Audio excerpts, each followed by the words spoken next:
ಗುರುವೇ ಸರ್ವಲೋಕಾನ ವಿದಜೆ ಬೋರೋಗಣ ನಿಧಿಯೇ ಸರ್ವವಿದ್ಯಾನ ದಕ್ಷಿಣಾಮೂರ್ತಿಯೇ ನಮಃ.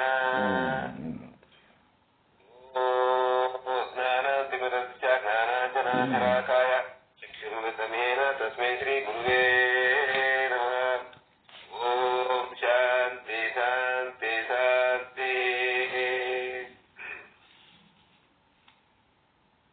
ಬಂದು ನೋಡಣ್ಣ ಐದು ಬರು ಬಜಾರು ಕಾಣಣ್ಣ. ಬಂದು ನೋಡಣ್ಣ ಐದು ಬರು ಬಜಾರು ಕಾಣಣ್ಣ. ಈ ಬಜರೊಳಗಾಣಣ್ಣ ನಿನ್ನ ಭವಕ್ಕೆ ಕಡಿಯಣ್ಣ. ಈ ಭವದೊಳಗಾಡಣ್ಣ ನಿನ್ನ ಭವಕ್ಕೆ ಕಡಿಯಣ್ಣ. ಬಂದು ನೋಡಣ್ಣ ಐದು ಬರು ಬಜಾರು ಕಾಣಣ್ಣ. ಎಲ್ಲಿಂದ ಬಂದಣ್ಣ ನೀನು ಬಂದದ್ದು ಯಾಕಣ್ಣ. ಎಲ್ಲಿಂದ ಬಂದಣ್ಣ ನೀನು ಬಂದದ್ದು ಯಾಕಣ್ಣ. ಇಲ್ಲೇನು ಕೆಲಸಣ್ಣ ನೀನು ಅದನ್ನು ತಿಳಿಯಣ್ಣ.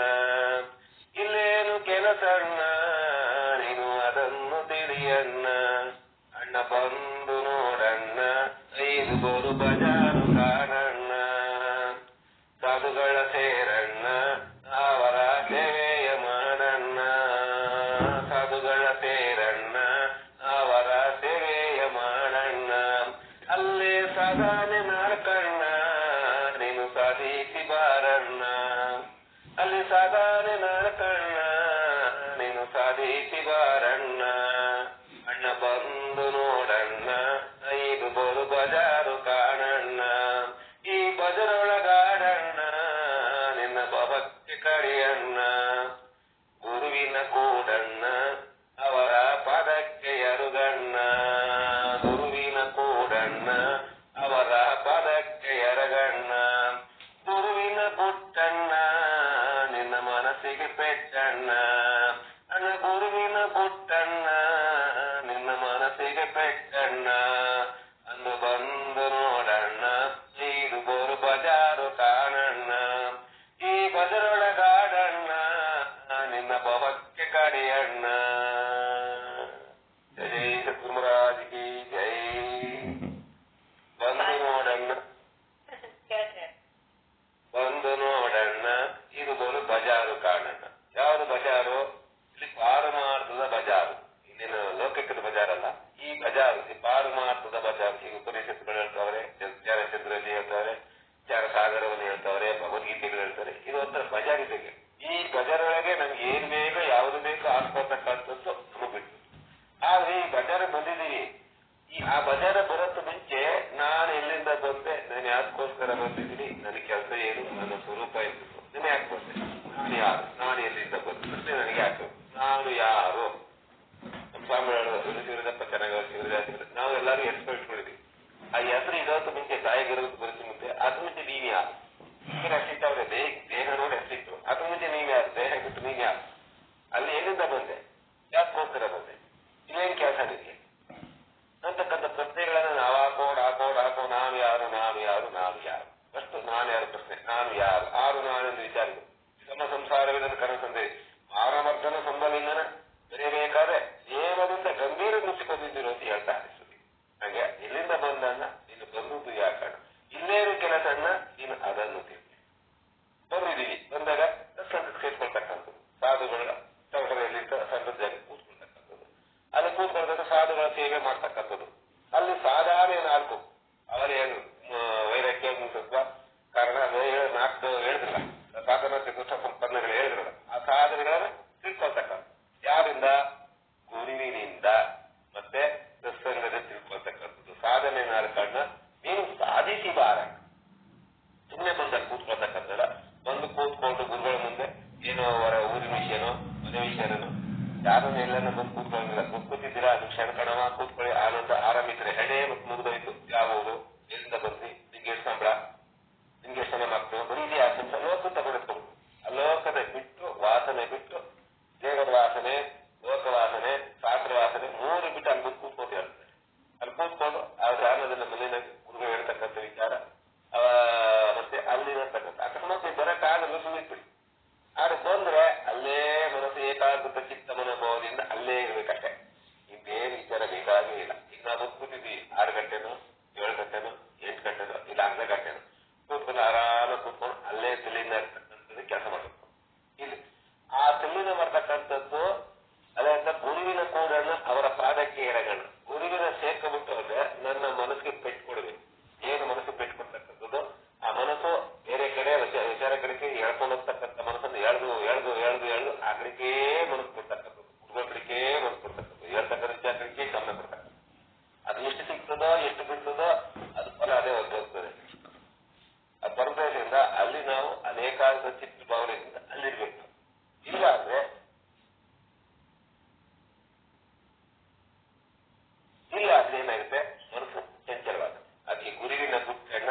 ಜ್ಞಾನವಂತನಾಗಲಿ ಅಂತ ಅವ್ರು ಅಲ್ಲಿ ಬರ್ತಾರೆ.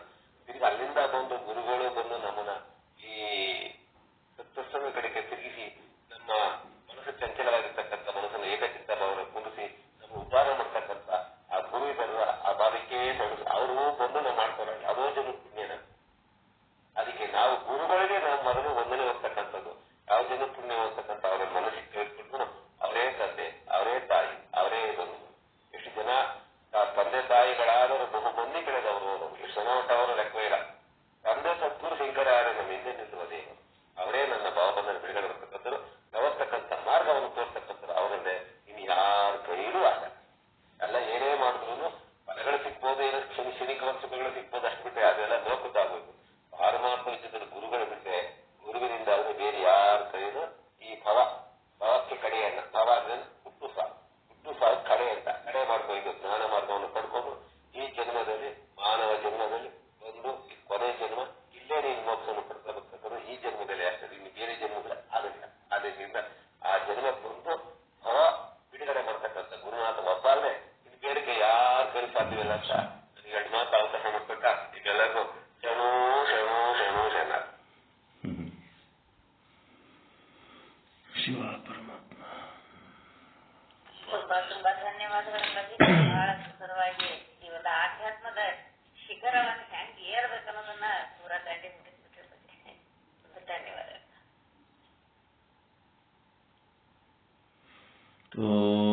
ಓಂ ಸದ್ಗುರು ಶ್ರೀ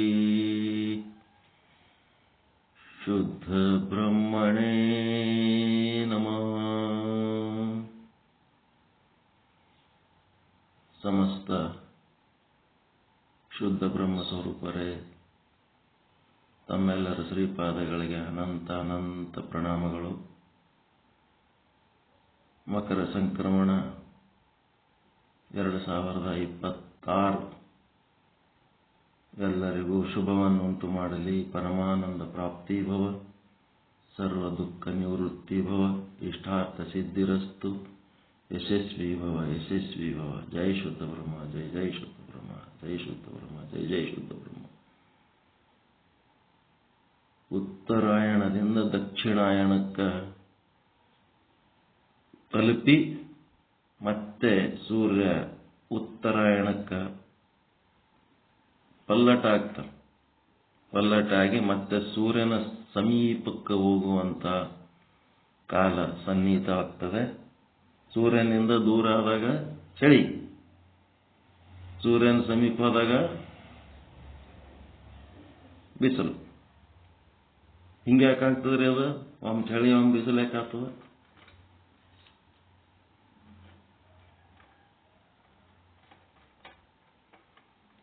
ಭೂಮಿ ಆಕಾರ ಹೆಂಗದ?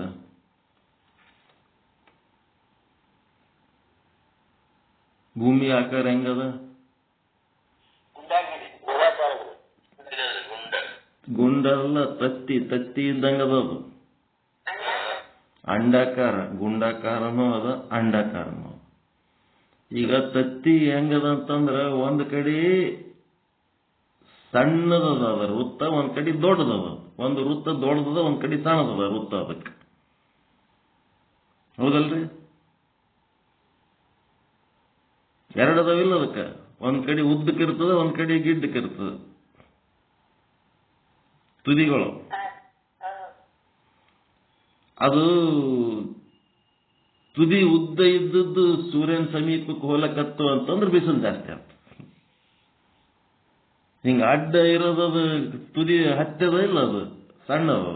ಆ ಸಣ್ಣ ಭಾಗ ಸೂರ್ಯನ ಮುಂದಿದ್ದಾಗ ಅದೇನಾಗ್ತದೆ, ಸೂರ್ಯನಿಂದ ದೂರ ಇದ್ದಂಗೆ ಆಗ್ತದ.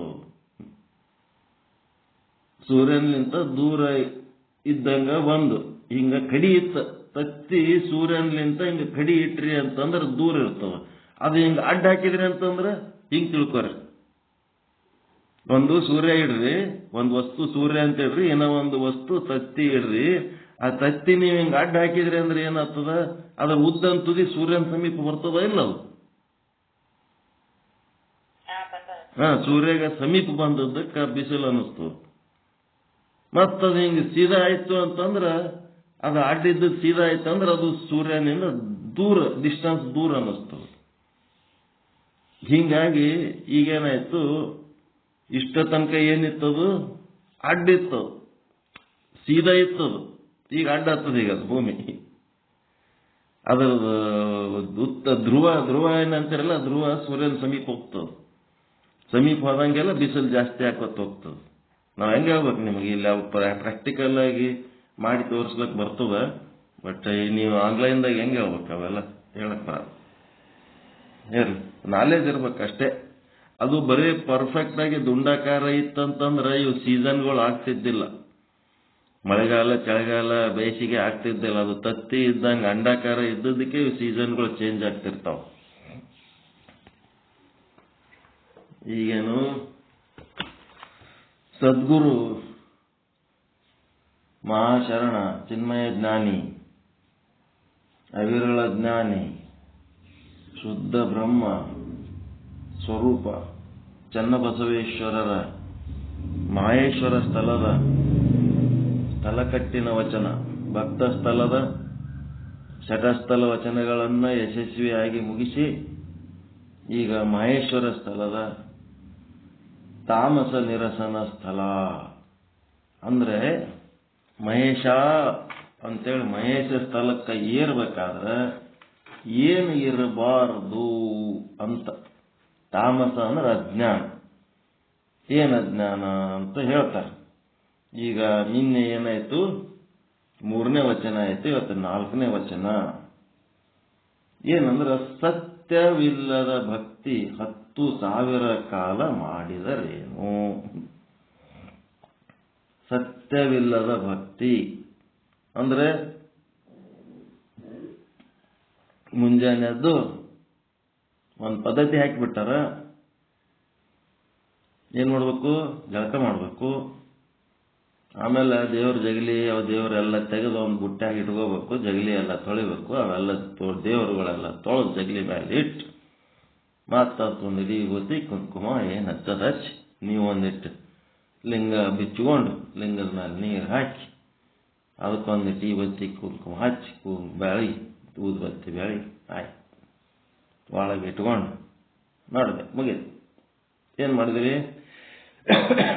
ಜಗಲಿ ಮೇಲಿನ ಒಂದಿಷ್ಟು ದೇವ್ರ, ಒಳಗಿಂದ ಒಂದು ದೇವ್ರ, ಮತ್ತೆ ಮನೆ ತುಂಬ ಕ್ಯಾಲೆಂಡರ್ಗಳು, ಸತ್ತವ್ರದ್ದು ಇದ್ದವ್ರದ್ದು ಏನೇನೋ ಫೋಟೋ ಹಾಕಿರ್ತೀರಿ, ಅವಕ್ಕೊಂದಿಟ್ಟು ನಮಸ್ಕಾರ ಮಾಡಿ ಆಯ್ತು, ಕೆಲಸ ಮುಗೀತು.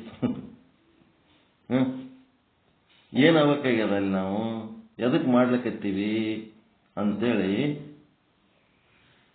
ತಿಳಿಬೇಕಾ ಬೇಡ. ಮೆಕ್ಯಾನಿಕಲ್ ಆಗಿ ಇರಬಾರ್ದಂತ. ಬರೀ ಮೆಕ್ಯಾನಿಕಲ್ ಒಂದು ಮಷಿನ್ ಕೆಲಸ ಮಾಡ್ದಂಗೆ ಮಾಡಿ ಆಯ್ತು ಅಂತಂದ್ರೆ ಅದು ನೀವು ಸೋರ್ಸ್ ಮಾಡಿದ್ರು ವೇಸ್ಟ್. ಅಷ್ಟಾವರಣಗಳು ಗುರು, ಲಿಂಗ, ಜಂಗಮ, ವಿಭೂತಿ, ರುದ್ರಾಕ್ಷಿ, ಮಂತ್ರ, ಪಾದೋದಕ, ಪ್ರಸಾದ, ಈ ಗುರು, ಲಿಂಗ, ಜಂಗಮ ಅನ್ನವು ಇವು ಪೂಜ್ಯ ವಸ್ತುಗಳು. ವಿಭೂತಿ, ರುದ್ರಾಕ್ಷಿ, ಮಂತ್ರ ಪೂಜಾ ಸಾಮಗ್ರಿಗಳು. ಇವು ಪಾದೋದಕ, ಪ್ರಸಾದ ಇವು ಪೂಜಾ ಫಲಗಳು. ಗುರು ಅಂದ್ರೆ ಏನು, ವ್ಯಷ್ಟಿ ಗುರು, ಸಮಷ್ಟಿ ಗುರು. ಲಿಂಗ ಅಂದ್ರೇನು, ವ್ಯಷ್ಟಿ ಲಿಂಗ, ಸಮಷ್ಟಿ ಲಿಂಗ. ಜಂಗಮ ಅಂದ್ರೇನು, ವ್ಯಷ್ಟಿ ಜಂಗಮ, ಸಮಷ್ಟಿ ಜಂಗಮ. ವಿಭೂತಿ, ರುದ್ರಾಕ್ಷಿ, ಮಂತ್ರಗಳಲ್ಲಿ ಸಹಿತ ವ್ಯಷ್ಟಿ ಸಮಷ್ಟಿ. ಇವೆಲ್ಲವನ್ನ ಸರಿಯಾಗಿ ತಿಳ್ಕೋಬೇಕು, ತಿಳ್ಕೊಂಡು ಮಾಡಬೇಕು. ತಿಳ್ಕೊಳ್ಳಾರ್ದೆ ಸುಮ್ಮನೆ ಏನೋ ಒಂದು ಮಾಡಿ ಅದಕ್ಕೊಂದಿಷ್ಟು ನೈವೇದ್ಯ ಮಾಡಿ ನಾವು ನುಂಗಿ ಬಿಟ್ಟೆವು ಅಂತಂದ್ರೆ ಅದರಿಂದ ಏನೂ ಉಪಯೋಗ ಇಲ್ಲ. ಸತ್ಯವಿಲ್ಲದ ಭಕ್ತಿ, ಶಿವನನ್ನ ಅರಿಲಾರ್ದೆ, ಸತ್ಯ ಅಂದ್ರೇನು, ಶಿವನನ್ನು ಅರಿಲಾರ್ದೆ, ಪರಮಾತ್ಮನನ್ನು ಅರಿಯಲಾರ್ದೆ, ಭಗವಂತನನ್ನು ಅರಿಯಲಾರ್ದೆ, ಬ್ರಹ್ಮನನ್ನು ಅರಿಯಲಾರದೆ ಎಷ್ಟು ದಿವಸ ಪೂಜೆ ಮಾಡಿದರೆ ಅದಕ್ಕೆ ಬಂತು. ಬ್ರಹ್ಮನನ್ನು ಅರಿಯುವುದು ಏನವು ಶಬ್ದಗಳವು, ಬ್ರಹ್ಮನನ್ನು ಅರಿಯುವುದು, ತಿಳ್ಕೊಳ್ಳೋದು. ಒಬ್ಬ ವದನ, ಪರಮಾತ್ಮ ಅಂತ ಒಬ್ಬ ವದನ ಅಂತೇಳಿ ತಿಳ್ಕೊಳ್ಳೋದು. ಅದಕ್ಕೇನಂತಾರೆ, ಅಸತ್ವ ಪಾದಕ ಆವರಣ ನಿವೃತ್ತಿ ಮಾಡ್ಕೊಳ್ಳೋದು. ಅಸತ್ವ ಪಾದಕ ಆವರಣ ಯಾರಿಗಿರ್ತದ ಅವ್ರಿಗೇನಾಗ್ತದ, ಬ್ರಹ್ಮ ಇಲ್ಲ ಅನ್ನಿಸ್ತದ. ಅದು ಆವರಣ ನಿವೃತ್ತಿ ಮಾಡ್ಕೊಂಡ್ರೆ ಬ್ರಹ್ಮ ಅದನ ಅನ್ನಿಸ್ತದ. ಅದು ಹೆಂಗಾಗ್ತದಪ್ಪ ಅಂತಂದ್ರೆ ಗುರು ಮತ್ತು ಶಾಸ್ತ್ರಗಳು ಹೇಳುವ ವಾಕ್ಯಗಳ ಮೇಲೆ ನಂಬಿಕೆ ಇಟ್ಟು ಆ ಪರಮಾತ್ಮ ಅಂತ ಅವನ ಗುರು ಹಿರಿಯರು ಹೇಳ್ತಾರಲ್ಲ ಅದರ ಪ್ರಕಾರ ನಂಬಿಕೆ ಇಟ್ಟು ಅದನ್ನು ನಂಬಬೇಕು. ಮುಂದೇನಾಗಬೇಕು? ಬ್ರಹ್ಮನನ್ನು ಅರಿಯುವುದು ಅರ್ಥ ಮೇಲೆ ಅದು ಪರಮಾನಂದ ಸ್ವರೂಪ ಆದ ಆನಂದ ಬೇಕಿದ್ದವ್ರು ಏನ್ ಮಾಡ್ಬೇಕು? ಬ್ರಹ್ಮನತ್ತ ಹರಿಯುವುದು, ಅವನ ಕಡೆ ಹರಿಬೇಕು. ಸಂಸಾರ ದುಃಖ, ಇಲ್ಲಿ ಸಾಸಿವೆಯಷ್ಟು ಸುಖಕ್ಕೆ ಸಾಗರದಷ್ಟು ದುಃಖ. ಈ ಕಡೆ ಹರಿತಿರ್ತದಲ್ಲ, ಈ ಹರಿಯುವ ಮನವನ್ನ ಏನ್ ಮಾಡಬೇಕು? ಪರಮಾನಂದ ಪ್ರಾಪ್ತಿಯನ್ನು ಕೊಡುವಂತ ಬ್ರಹ್ಮನತ್ತ ಶಿವನತ್ತ ಅದನ್ನ ಹರಿಸ್ಬೇಕು. ಹರಿಯುವುದು ಹರಿಯುವುದು. ಹರಿದ ಮೇಲೆ ನದಿ ಹರಿದು ಹೋಗಿ ಸಮುದ್ರದಾಗ ಏನಾಗ್ತದೆ? ಬೆರೆಯುವುದು. ಬ್ರಹ್ಮನನ್ನು ಅರಿಯುವುದು, ಬ್ರಹ್ಮನತ್ತ ಹರಿಯುವುದು, ಬ್ರಹ್ಮನಲ್ಲಿ ಬೆರೆಯುವುದು. ಬೆರೆದೇನ್ ಮಾಡಬೇಕು? ಬ್ರಹ್ಮವೇ ತಾನಾಗುವುದು. ತನ್ನ ನಾಮ ರೂಪ ಕ್ರಿಯೆ ಏನೇನದವ, ನಾ ಮನುಷ್ಯ ಅದೀನಿ, ಮತ್ತೇನದೀನಿ, ಹೆಣ್ಮಗಳದೀನಿ, ಗಂಡ್ಮಗ ಅದೀನಿ, ಇಂಥ ವಿದ್ಯಾವಂತ ಅದೀನಿ, ಇಂಥ ಹುದ್ದೆ ಅದ, ಇಂಥ ನೌಕರಿ ಅದ, ಇಂಥ ಪಗಾರ ಅದ, ಇಂಥ ಮನೆಯವರು, ಇಂಥ ಒಂದು ಶಾಸ್ತ್ರ ತಿಳ್ಕೊಂಡವರು, ಬಹಳ ಪಂಡಿತರು, ಹಂಗ ಹಿಂಗ ಏನೇನೋ ತಲೆ ತುಂಬಿಕೊಂಡಿವಲ್ಲ. ಅಧಿಕಾರಗಳು, ವಿದ್ಯೆಗಳು, ಹುದ್ದೆಗಳು, ನಾಮಗಳು, ರೂಪಗಳು, ದೊಡ್ಡ ಪ್ರಮಾಣ. ಮೊನ್ನೆ ಒಬ್ರು ಫೋನ್ ಮಾಡಿದ್ರು, ಏನಪ್ಪ ನಿಮ್ಮದ ಏನು ಮಾಲಿಂಗ ರಂಗರದ ಹೇಳ್ತೀರಲ್ಲ, ಅದರ ಸಾಹಿತ್ಯ ನಿಮ್ಮಲ್ಲಿ ಏನದ ಅಂತ ಕೇಳಿದ್ರು. ನೀವ್ಯಾರು, ನಿಮ್ಮ ಪರಿಚಯ ಹೇಳ್ರಿ ಅಂತಂದ್ರ, ಬಸವ ಸಮಿತಿ ಮಾಜಿ ಅಧ್ಯಕ್ಷದೀನಿ ಅಂತಂದ್ರು. ನಾನೇನ್ ಮಾಡ್ಲಿ ಅದಕ್ಕ? ನಿನ್ನ ಪರಿಚಯದಾಗ ಅದು ಮಾಜಿ ಅದಕ್ಕೆ ಬರ್ತದ? ತಲೆಗ ಮಾಜಿ ಆದ್ರೂ ಹೋಗಿಲ್ಲ ಅದು ತಲೆ ಅಂತ. ಹೆಸರು ಹೇಳಿ ಪರಿಚಯ ಪಡ್ಕೋಬೇಕು. ನೀ ಏನಾರ ಇರು ಮಾರ, ಮೊದಲು ನಿನ್ನ ಹೆಸರು ಹೇಳಿ. ನಾನೇನು ಇಲ್ಲಿ ಮಾಜಿ ಅಧ್ಯಕ್ಷ ಸೇವೆ ಮಾಡ್ಕೊಳ್ಳೆ? ವಿದ್ಯೆ ಹುದ್ದೆ ತಲೆಗೆ ಹೆಂಗಿರ್ತಾವ? ಅವ್ರು ಯಾರೋ ಒಬ್ರು ಇದ್ರಲ್ಲ, ಯಾವ್ದೋ ಡಿಪಾರ್ಟ್ಮೆಂಟ್, ನಾವು ಪ್ರೈಮ್ ಮಿನಿಸ್ಟರ್ ಸಹಿತ ಎನ್ಕ್ವೈರಿ ಮಾಡ್ತಿದ್ದೆವು. ಯಾವ್ದ ಅವ್ರ ಹೆಸರೇನ್ರಿ? ಹೆಸರು ಬೇಡ ಬಿಡ್ರಿ. ಯಾವ್ದ ಡಿಪಾರ್ಟ್ಮೆಂಟ್ ಅಂತ ಹೇಳಿದ್ರಲ್ಲ ಅವ್ರು, ಟ್ಯಾಕ್ಸ್ ಡಿಪಾರ್ಟ್ಮೆಂಟ್ನವ್ರು. ಅಂತವ್ರು ತಲೆಗೆ ರಿಟೈರ್ ಆಗಿ 20 ವರ್ಷ ಆದ್ರೂ ಅದೇ ತಲೆಗೆ ಇಟ್ಕೊಂಡಿರೋದ. ತಮ್ಮ ಪರಿಚಯ ತಮಗೆ ಆಗೇ ಇಲ್ಲ. ಸತ್ಯ ಅನ್ನೋದು ಪರಿಚಯನೇ ಇಲ್ಲ. ಬರೀ ಇಂಥ ಮಿಥ್ಯಗಳೇ ತಲೆಗೆ ತುಂಬಿಕೊಂಡ್ರ, ಇಂಥ ಮಿಥ್ಯೆ ತಲೆಗೆ ತುಂಬಿಕೊಂಡು ನೀವು ಯಾವ ದೇವ್ರ ಬಳಿ ಹೋದ್ರೇನು, ಯಾವ ಸತ್ಸಂಗಕ್ಕೆ ಹೋದ್ರೇನು, ನಾನಾರು ಅನ್ನೋದು ನಿಜವಾದ ಪರಿಚಯನೇ ಮಾಡ್ಕೊಳ್ಳಿಲ್ಲ, ತಮ್ಮ ಪರಿಚಯನೇ ತಾವು ಮಾಡ್ಕೊಳ್ಳಿಲ್ಲ ಅಂತಂದ್ರೆ ಅಂತ ಭಕ್ತಿ ಮಾಡಿ ಏನು ಉಪಯೋಗ ಅದ? ಸತ್ಯವಿಲ್ಲದ ಭಕ್ತಿ 10,000 ಕಾಲ ಮಾಡಿದಡೇನು. ಮತ್ತೇನು ಭಕ್ತಿ ಮಾಡಿದ ಮೇಲೆ ಮುಂದೆ ಹೆಂಗಾಗಬೇಕು? ಭಕ್ತಿ ಅಂತ ಎದಕ್ಕಂತಾರ ಅಂತಂದ್ರ ಉಪಾಸನೆಗೆ ಭಕ್ತಿ ಅಂತಾರ. ಮನಸ್ಸಿನೊಳಗೆ ಇಟ್ಕೊಂಡು, ಹೃದಯದೊಳಗೆ ಇಟ್ಕೊಂಡು ಆರಾಧನೆ ಮಾಡೋದಕ್ಕೆ ಭಕ್ತಿ ಅಂತಾರ. ಹೊರಗೆ ಜಗಲಿ ಮೇಲೆ ಇಡೋದು, ಅಂಗೈಯಾಗಿಟ್ಟು ಪೂಜೆ ಮಾಡ್ಕೊಳ್ಳೋದು, ಇವಕ್ಕೆಲ್ಲ ಏನಂತಾರೆ? ಕ್ರಿಯೆ ಅಂತಾರೆ. ಕರ್ಮ ಕ್ರಿಯೆ ಅಂತಾರೆ. ಹೊರಗಿಟ್ಟು ಪೂಜೆ ಮಾಡೋದು, ಒಳಗೆ ಇಟ್ಕೊಂಡು ಪೂಜೆ ಮಾಡೋದಕ್ಕೆ ಭಕ್ತಿ ಅಂತಾರೆ, ಉಪಾಸನೆ ಅಂತಾರೆ. ಯಾವುದನ್ನ ನೀವು ಪೂಜೆ ಮಾಡ್ತೀರಿ ಅದು ನಿಮ್ಮನ್ನು ಬಿಟ್ಟಿಲ್ಲ, ಅದೇ ನೀವು ಅದಿರಿ ಅಂತ ತಿಳ್ಕೊಳ್ಳೋದಕ್ಕೆ ಜ್ಞಾನ ಅಂತಾರೆ.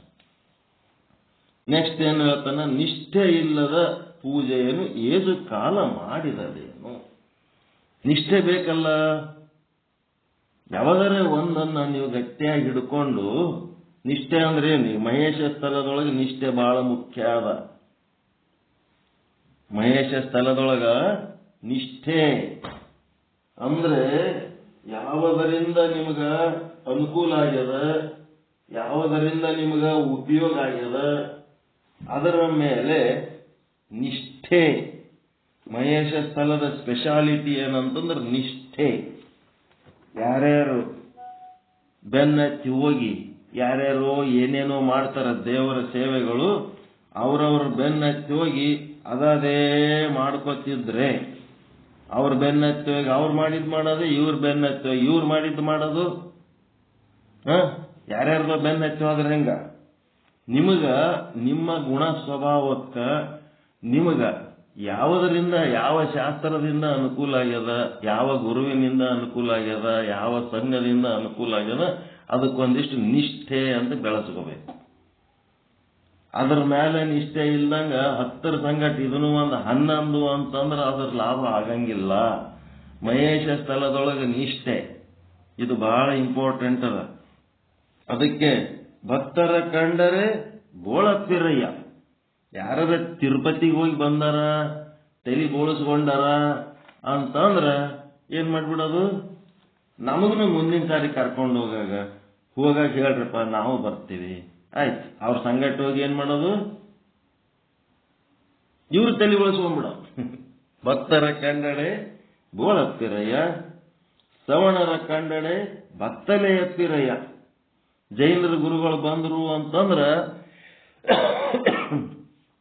ಎಲ್ಲ ವೇಷಭೂಷಣಗಳು ಹಾಕೊಂಡಿರೋರೆಲ್ಲ ಏನ್ ಮಾಡ್ತಾರ, ಎಲ್ಲ ಕಳೆದು ಒಂದಿಟ್ಟು ಬಿಳಿ ಬಟ್ಟೆ ಹಾಕೊಂಡು ಕುಂತ್ ಬಿಡ್ತಾರೆ ಗುರುಗಳು ಬಂದಾಗ ಅಂತೇಳಿ. ಬೆಳ್ಳನು ಒಂದೆರಡು ಬಟ್ಟೆ ವಸ್ತ್ರ ಹಾಕೊಂಡು ಬತ್ತಲೇ ಇರ್ತಿರಯ್ಯ.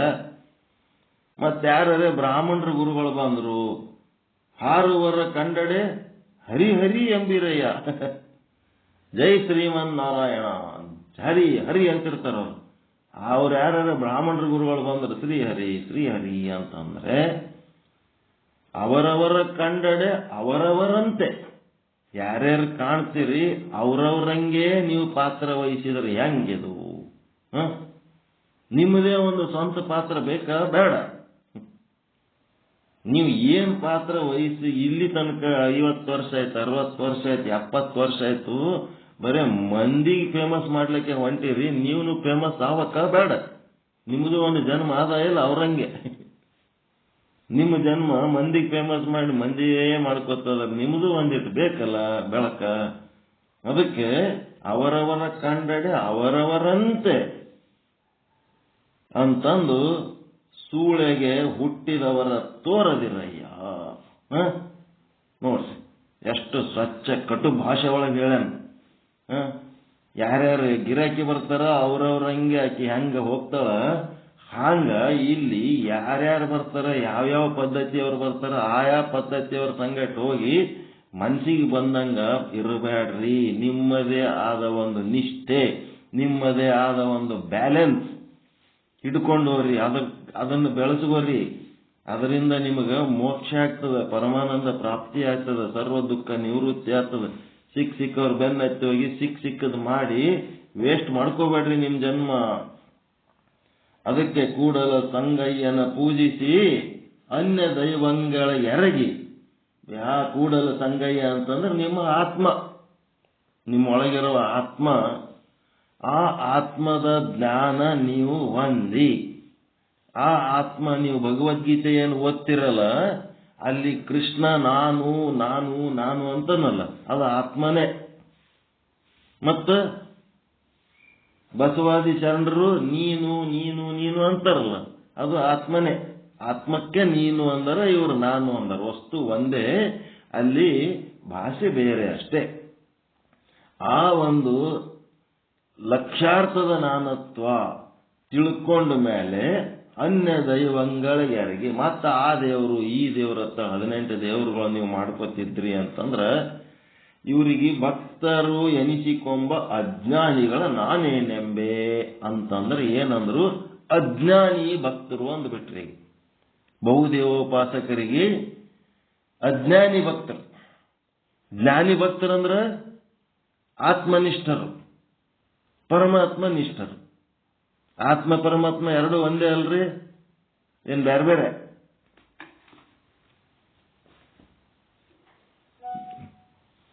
ಡ್ರಮ್ಮಿನೊಳಗೆ ಒಂದು ಚಂಬು ಇಟ್ಟಿರಿ, ನೀರು ತುಂಬಿಸಿರಿ ಡ್ರಮ್ಮಿಗೆ. ಆ ಚಂಬುದೊಳಗಿನ ನೀರ ಮತ್ತು ಡ್ರಮ್ಮಿನೊಳಗಿನ ನೀರು ಬೇರೆ ಬೇರೆ ಇರ್ತದ. ಡ್ರಮ್ ಅಂದ್ರ ಬ್ರಹ್ಮಾಂಡ, ಅದ್ರೊಳಗ ಕಾಲ್ ತೊಳ್ಕೊಳಕ್ ಒಂದು ಚಂಬು ಇಟ್ಟಿರ್ತೀರಿ, ಆ ಚಂಬು ಪಿಂಡಾಂಡ. ಆ ಚಂಬುದೊಳಗಿನ ನೀರ, ಬ್ರಹ್ಮಾಂಡದೊಳಗಿನ ನೀರ ಏನಿದೆ ಆತ್ಮ. ಹಂಗ ಒಂದೇ ಆತ್ಮ. ಅಂಥದ್ದೊಂದು ಆತ್ಮಜ್ಞಾನ ಪಡ್ಕೊಂಡ ಮೇಲೆ ಮತ್ತೆ ಬೇರೆ ಆ ದೇವರು ಈ ದೇವ್ರ ಅಂತೇಳಿ ಏನ್ ಮಾಡ್ಲಕ್ ಹೋಗ್ತಿರಪ್ಪ? ದೊಡ್ಡದೇ ನೀವು ತಿಳ್ಕೊಂಡ್ಮೇಲೆ ಮತ್ತೆ ಅದನ್ನ ನೀವು ತಿಳ್ಕೊಂಡಕ್ಕೆ ಅದ್ರ ಬಗ್ಗೆ ನಿಮಗೆ ನಿಷ್ಠೆನೆ ಬೆಳೆಸ್ಕೊಂಡಿಲ್ಲ ಅಂತಂದ್ಮೇಲೆ ಬೇರೆ ಬೇರೆ ಅದ್ರ ಮೇಲೆ ಮನಸ್ಸು ಹೋಗ್ತಿರ್ತದ. ಹಿಂಗಾಗಿ ಏನಾಗ್ತದ, ಅನ್ಯ ದೈವಗಳ ಆರಾಧಿಸಿರೆ ಆತ್ಮಜ್ಞಾನ ಪಡ್ಕೊಂಡ ಮೇಲೆ ಅನ್ಯ ದೈವದ ಆರಾಧನೆ ಮಾಡೋರಿಗೆ ಏನಂತಾರ? ಅಜ್ಞಾನಿ ಭಕ್ತರು. ಅದು ಅಜ್ಞಾನದ ಭಕ್ತಿ. ಜ್ಞಾನದ ಭಕ್ತಿ ಅಂದ್ರೆ ಆತ್ಮಜ್ಞಾನ, ಆಧ್ಯಾತ್ಮಿಕ ಭಕ್ತಿನೇ ಜ್ಞಾನದ ಭಕ್ತಿ. ಆ ಆತ್ಮಜ್ಞಾನದ ಅರಿವಿರ್ಲಾರ್ದವರು ಬಹುದೇವೋಪಾಸಕರಾಗಿ ಅನೇಕ ದೇವಾದಿ ದೇವತೆಗಳನ್ನ ಪೂಜೆ ಮಾಡ್ತಿರ್ತಾರ. ಮಾಡ್ಲಿ, ಅದೇನ್ ತಪ್ಪಿಲ್ಲ. ಯಾಕ? ಜ್ಞಾನ ಇಲ್ಲದಕ್ಕೆ ಅಜ್ಞಾನದ ಭಕ್ತಿ ಮಾಡ್ತಿರ್ತಾರ. ಈಗ ಬಹುದೇವೋಪಾಸನೆಯಿಂದ ಭಕ್ತ ಸ್ಥಳದೊಳಗೆ ನೀವು ಬಹುದೇವೋಪಾಸಕರಾಗಿರಬಹುದು. ಈಗ ಮಹೇಶ ಸ್ಥಳಕ್ಕೆ ಬಂದ ಮೇಲೆ ಏನಾಗಬೇಕು? ನಂಬಿದ ವಚನ ಅದಲ್ಲ, ಮಹೇಶ ಸ್ಥಳಕ್ಕೆ ಬಂದ್ಮೇಲೆ ನಿಷ್ಠೆ ಅನ್ನೋದು ಬಹಳ ಮುಖ್ಯ ಅದ.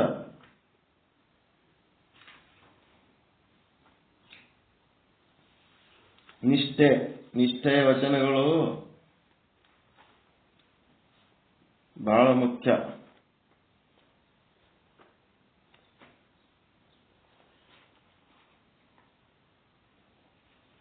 ಎಲ್ಲದು 617.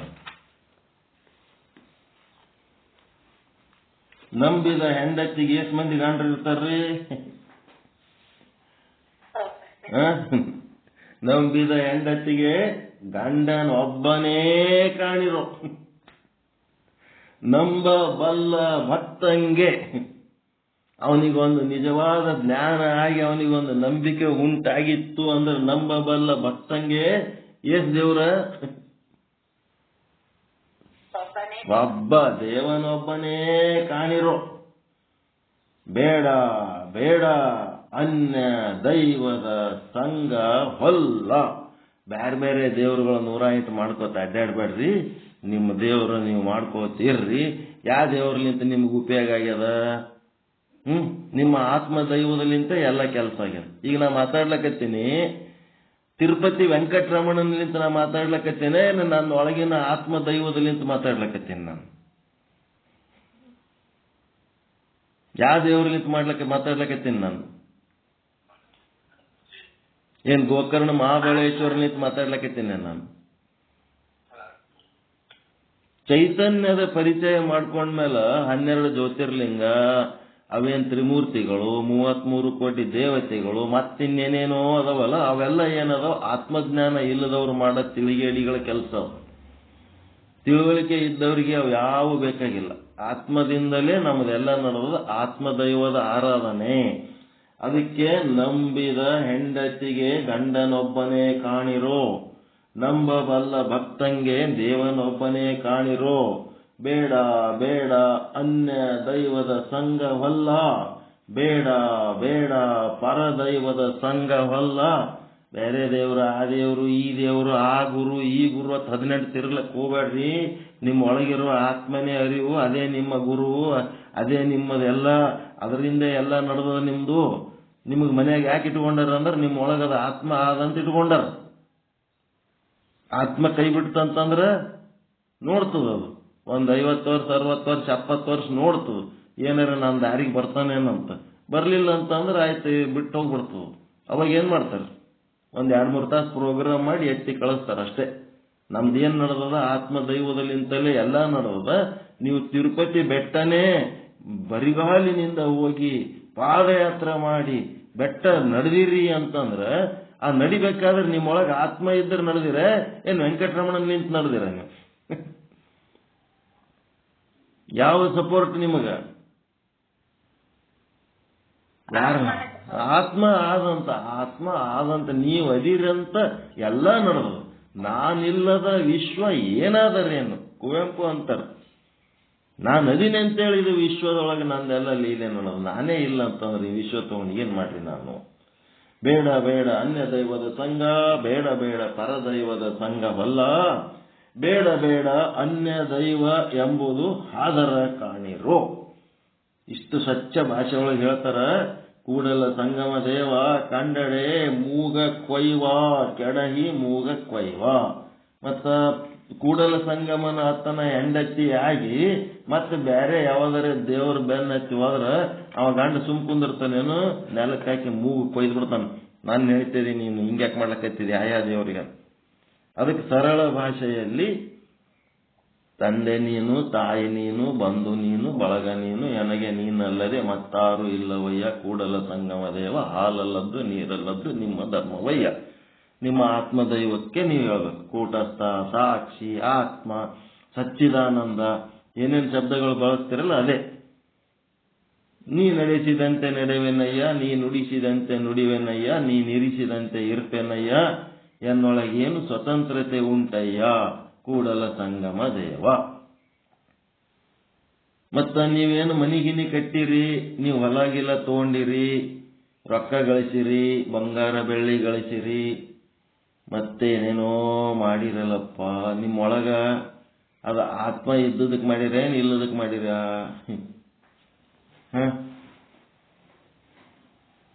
ಹೆಂಗ ನಿಮ್ಮೊಳಗದ ಆತ್ಮಶಕ್ತಿ ಇದ್ದದಕ್ಕೆ ಮಾಡಿರ ಇಲ್ಲದಕ್ಕೆ ಮಾಡಿರಿ? ಒಳಗಿಂದ ಆತ್ಮಶಕ್ತಿಲಿಂತ ಎಲ್ಲ ಇದೆಲ್ಲ ಮಾಡಿದ್ದು. ಅದಕ್ಕೆ ಎಷ್ಟು ಶಕ್ತಿ ಅದು ಗೊತ್ತಾ? 85-90 kg ವಜ್ಜೆ ಅದ ಇಲ್ಲ ಇದು ಬಾಡಿ. ಆತ್ಮ ಬಿಟ್ಟು ಹೋಯ್ತಂದ್ರೆ ಇದಕ್ಕೆ ಹೊರಲಕ್ಕೆ ಎಷ್ಟು ಮಂದಿ ಬೇಕು? ಎಷ್ಟು ಮಂದಿ ಹೊರ್ತಾರ್ರಿ ಇದಕ್ಕ? 4 ಮಂದಿ ಹೊರ್ತಾರ. 4 ಮಂದಿ ಹೊರಷ್ಟು ಒಂದೇ ಹೊತ್ಕೊಂಡು ಅಡ್ಡಾಡ್ತದ 100 ವರ್ಷ. ಕನಿಷ್ಠ ಮಿನಿಮಮ್ ಶಕ್ತಿ ಇಷ್ಟದ ಇದಕ್ಕೆ. 1 ಕ್ವಿಂಟಲ್ ಹೊತ್ಕೊಂಡು ಅಡ್ಡಾಡ್ತದ ಇದು ಆತ್ಮಶಕ್ತಿ. ಆತ್ಮ ಇಲ್ಲ ಅಂತಂದ್ರೆ ಮಕ್ಕತ್ತಂದ್ರೆ ಇದನ್ನ ಎತ್ತಲಕ್ಕ 4 ಮಂದಿ ಬೇಕು. ಹೆಂಗದ ಅದ್ರದ್ದು ತಿಳ್ಕೊರಿ ಒಂದ್ ಸ್ವಲ್ಪ. ಅದ್ರ ಕಡೆ ನಿಷ್ಠೆ ಇರಲಿ, ಆ ಚೈತನ್ಯದ ಕಡೆ ನಿಷ್ಠೆ ಇರಲಿ, ಸಚ್ಚಿದಾನಂದನ ಕಡೆ ನಿಷ್ಠೆ ಇರಲಿ. ಅದಕ್ಕೆ ಸತ್ಯವಿಲ್ಲದ ಭಕ್ತಿ 10,000 ಕಾಲ ಮಾಡಿದಡೇನು, ನಿಷ್ಠೆ ಇಲ್ಲದ ಪೂಜೆಯನ್ನು ಏಸು ಕಾಲ ಮಾಡಿದಡೇನು, ಭಾವ ನೆಲೆಗೊಳ್ಳದನ್ನಕ್ಕ. ಭಾವ ಅನ್ನೋದು ಬಹಳ ಮುಖ್ಯ. ಭಾವ ನಿಮ್ಮ ಜೀವನದೊಳಗೆ ಅನುಕೂಲಗಳು ಬರ್ಬಹುದು, ಅನಾನುಕೂಲಗಳು ಬರ್ಬಹುದು. ಅನಾನುಕೂಲ ಬಂದಾಗ ಯಾವ ದೇವರು ಎಲ್ಲದನ, ಅವನಿದ್ರೆ ಏನು, ಎಲ್ಲಿ ಅವ ಇದ್ನಂದ್ರೆ ನನ್ನ ಹಣೆವರ ಹಿಂಗ್ಯಾಕೆ ಆಗ್ತಿತ್ತು, ಹಂಗ ಹಿಂಗ, ದೇವರಿಲ್ಲ ಅಂದ್ಬಿಡೋದು. ಅನುಕೂಲ ಇದ್ದಾಗ ದೇವರ ಅದಾನ ಅನ್ನೋದು. ಏನದು ಅನಾನುಕೂಲ ಅನುಕೂಲಗಳು ಎಲ್ಲ ಏನದವ? ಆ ಪರಮಾತ್ಮನ ಕೆಲಸ. ವರ್ಕ್ಶಾಪ್ ಇದ್ದಂಗ.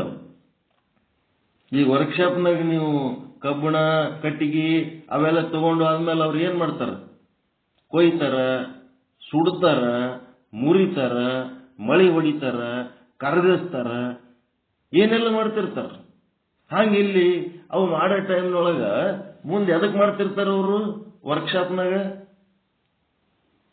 ಒಂದು ಒಳ್ಳೆ ವಸ್ತು ತಯಾರು ಮಾಡ್ತಾರ ಇಲ್ಲ? ಕಬ್ಬಣ ಕಟ್ಟಿಗೆ ಅವು ಏನೇನದಾವ ಎಲ್ಲ ತಗೊಂಡು ಒಂದು ಚಲೋ ಪೀಠೋಪಕರಣ ತಯಾರು ಮಾಡ್ತಾರಲ್ರಿ, ಒಂದು ಉಪಯುಕ್ತ ವಸ್ತು ತಯಾರು ಮಾಡ್ತಾರ ಇಲ್ಲ? ಅದರಂಗೆ ಇಲ್ಲಿ ನಮ್ಮ ಜೀವನದೊಳಗೆ ಸಹಿತ ಏನೇನೋ ಗಾಯಗಳು, ಪೆಟ್ಟುಗಳು, ಏನೆಲ್ಲ ಸಾವು ನೋವು ಏನೆಲ್ಲ ಬರ್ತಿರ್ತಾವ. ಅವೆಲ್ಲ ಏನು ವರ್ಕ್ಶಾಪ್ನಾಗ ನಡೆದ ಕೆಲಸಗಳು. ವರ್ಕ್ಶಾಪ್ನಾಗ ಕೆಲ್ಸಕ್ಕೆ ಬರವು ಇರ್ತಾವ, ಬರಲಾರ್ದು ಇರ್ತಾವ. ಅಲ್ಲಿ ಏನೋ ವರ್ಕ್ ನಡೆದವು. ಆ ವರ್ಕ್ಶಾಪ್ನಾಗ ಹೆಂಗ್ ಕೆಲಸ ನಡೆದ ಹಂಗೆ ಇಲ್ಲಿ ನಮ್ಮ ಮೇಲೆ ಅಲ್ಲಿ ಕೆಲಸ ನಡೆದಿರ್ತದ. ಅದ್ರ ಬಗ್ಗೆ ನಾವು ಕೊಯ್ಲಕತ್ತನ, ಒಂದು ಕಟ್ಟಿಗೆ ಕೊಯ್ಲಕತ್ತನ ಅಂತಂದ್ರ ಅಯ್ಯೋ ದೇವ್ರಿಲ್ಲ ಅನ್ಬೇಕಾ? ಸುಡ್ಲಕತ್ತನ ಅಂದ್ರೆ ದೇವ್ರಿಲ್ಲ ಅನ್ಬೇಕಾ? ಮುಂದೆ ಅದರಿಂದ ಒಳ್ಳೇದಾಗದಿರ್ತದ.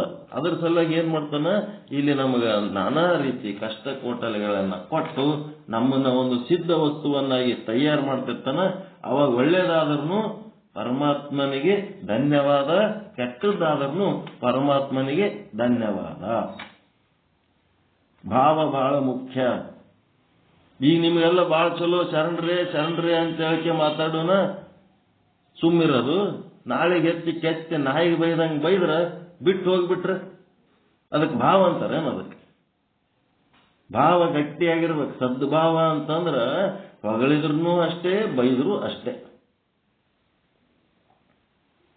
ಮಾಂತೇಶ್ ಪಾಟೀಲ್ ಸಿಟ್ಟು ಬಂದ್, ಮಾಂತೇಶ್ ಪಾಟೀಲ್ ನಿಮಗೆ ನಮ್ಮ ಗ್ರೂಪ್ನಾಗ ಇಟ್ಕೊಳಕ್ ಆಗಲ್ಲ. ಆಯ್ತ್ರಿ ಅಪ್ಪಾಜಿ, ನಿಮ್ಮನ್ನು ಗ್ರೂಪ್ನಾಗ ತೆಗೆದು ಹಾಕ್ಲಕತ್ತೀನಿ, ಅಷ್ಟೇ ಮಾಡ್ರಿ ಅಪ್ಪಾಜಿ.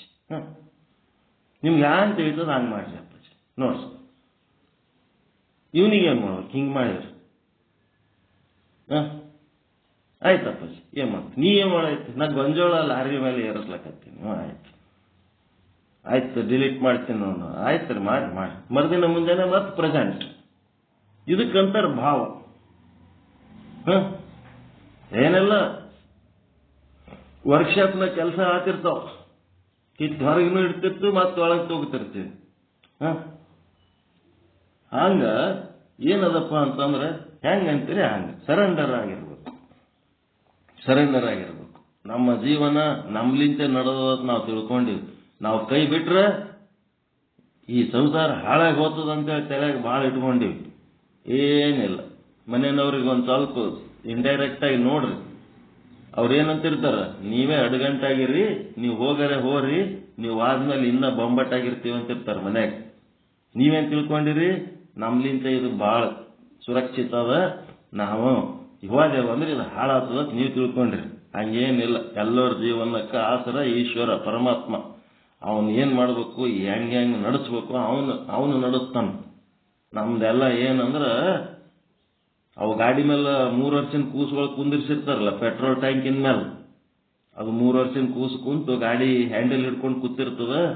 ಗಾಡಿ ಯಾರು ನಡೆಸ್ಲಕತ್ತಾರ ಅಪ್ಪಾಜಿ ಅಂತ ಕೇಳಿದ್ರ ಕೂಸು ಏನ್ ಹೇಳ್ತದ? ಹ್ಯಾಂಡಲ್ ಹಿಡ್ಕೊಂಡು ಕೂತು ಕೂಸ, ಗಾಡಿ ಯಾರು ನಡೆಸ್ಕೊಂಡು ಬಂದ್ರು ಅಂತ ಕೇಳ್ರಿ ಬೇಕಿದ್ರ. ಅದೇನಂತ? ನಾನೇ ನಡೆಸಿನಿ ಅಂತದ. ಅದು ಹ್ಯಾಂಡಲ್ ಅವನು ಹಿಡ್ಕೊಳ್ಳೋಣ, ಅವನೇ ನಡೆಸಾನೇನು? ಹ್ಯಾಂಡಲ್ ಹಿಡ್ಕೊಂಡು ಕೂತ್ 3 ತಿಂಗಳು ಕೂಸಿ 3 ವರ್ಷದ ಕೂಸಿದ್ದಂಗ ನಾವು ಅಷ್ಟೇ. ಇದು ನಡ್ಸವ್ ಹಿಂದ್ ಅವ್ರ ಅಪ್ಪ ಕೂತ್ ನಡೆಸಿರ್ತಾನ. ಹಂಗ ಈಶ್ವರ ಹಿಂದ್ ಕೂತ್ ಅವ ನಡೆಸ್ಬೇಕತ್ತಾನ. ಅವನ್ನ ಮರೆತು ನಾವು ನಮ್ಲಿಂದೇ ಇದು ನಡೆದ ತಿಳ್ಕೊಂಡಿವಿ. ಹೆಂಗದ? ಅದಕ್ಕೆ ಅತ್ಯಂತ 3 ಸಾಲಿನ ವಚನ ಹೇಳ್ತಾರ. ಕೆಡೆ ನಡೆಯದೆ, ಏನಪ್ಪ, ಕೆಟ್ಟ ರೀತಿ ನಡ್ಕೋಬೇಡ್ರಿ, ನಿಮ್ ನಡವಳಿಕೆ ಚೆನ್ನಾಗಿರ್ಲಿ, ಅಟಿಟ್ಯೂಡ್ಸ್ ಎಲ್ಲ ಚೆನ್ನಾಗಿರ್ಲಿ. ಮತ್ತೆ ಕೆಡೆ ನುಡಿಯದೆ, ಬಾಯಿಲಿಂದ ಕೆಟ್ಟ ಮಾತು ಆಡಬೇಡ್ರಿ. 2 ಕಂಡೀಷನ್, ಕೆಡೆ ನಡೆಯದೆ, ಕೆಡೆ ನುಡಿಯದೆ. ಮತ್ತು 3ನೇದೇನ್ ಕಂಡೀಷನ್ ಅಪ್ಪ ಅಂತಂದ್ರೆ ಅನ್ಯವ ಪ್ರತಿಪಾದಿಸದಿದ್ದಡೆ.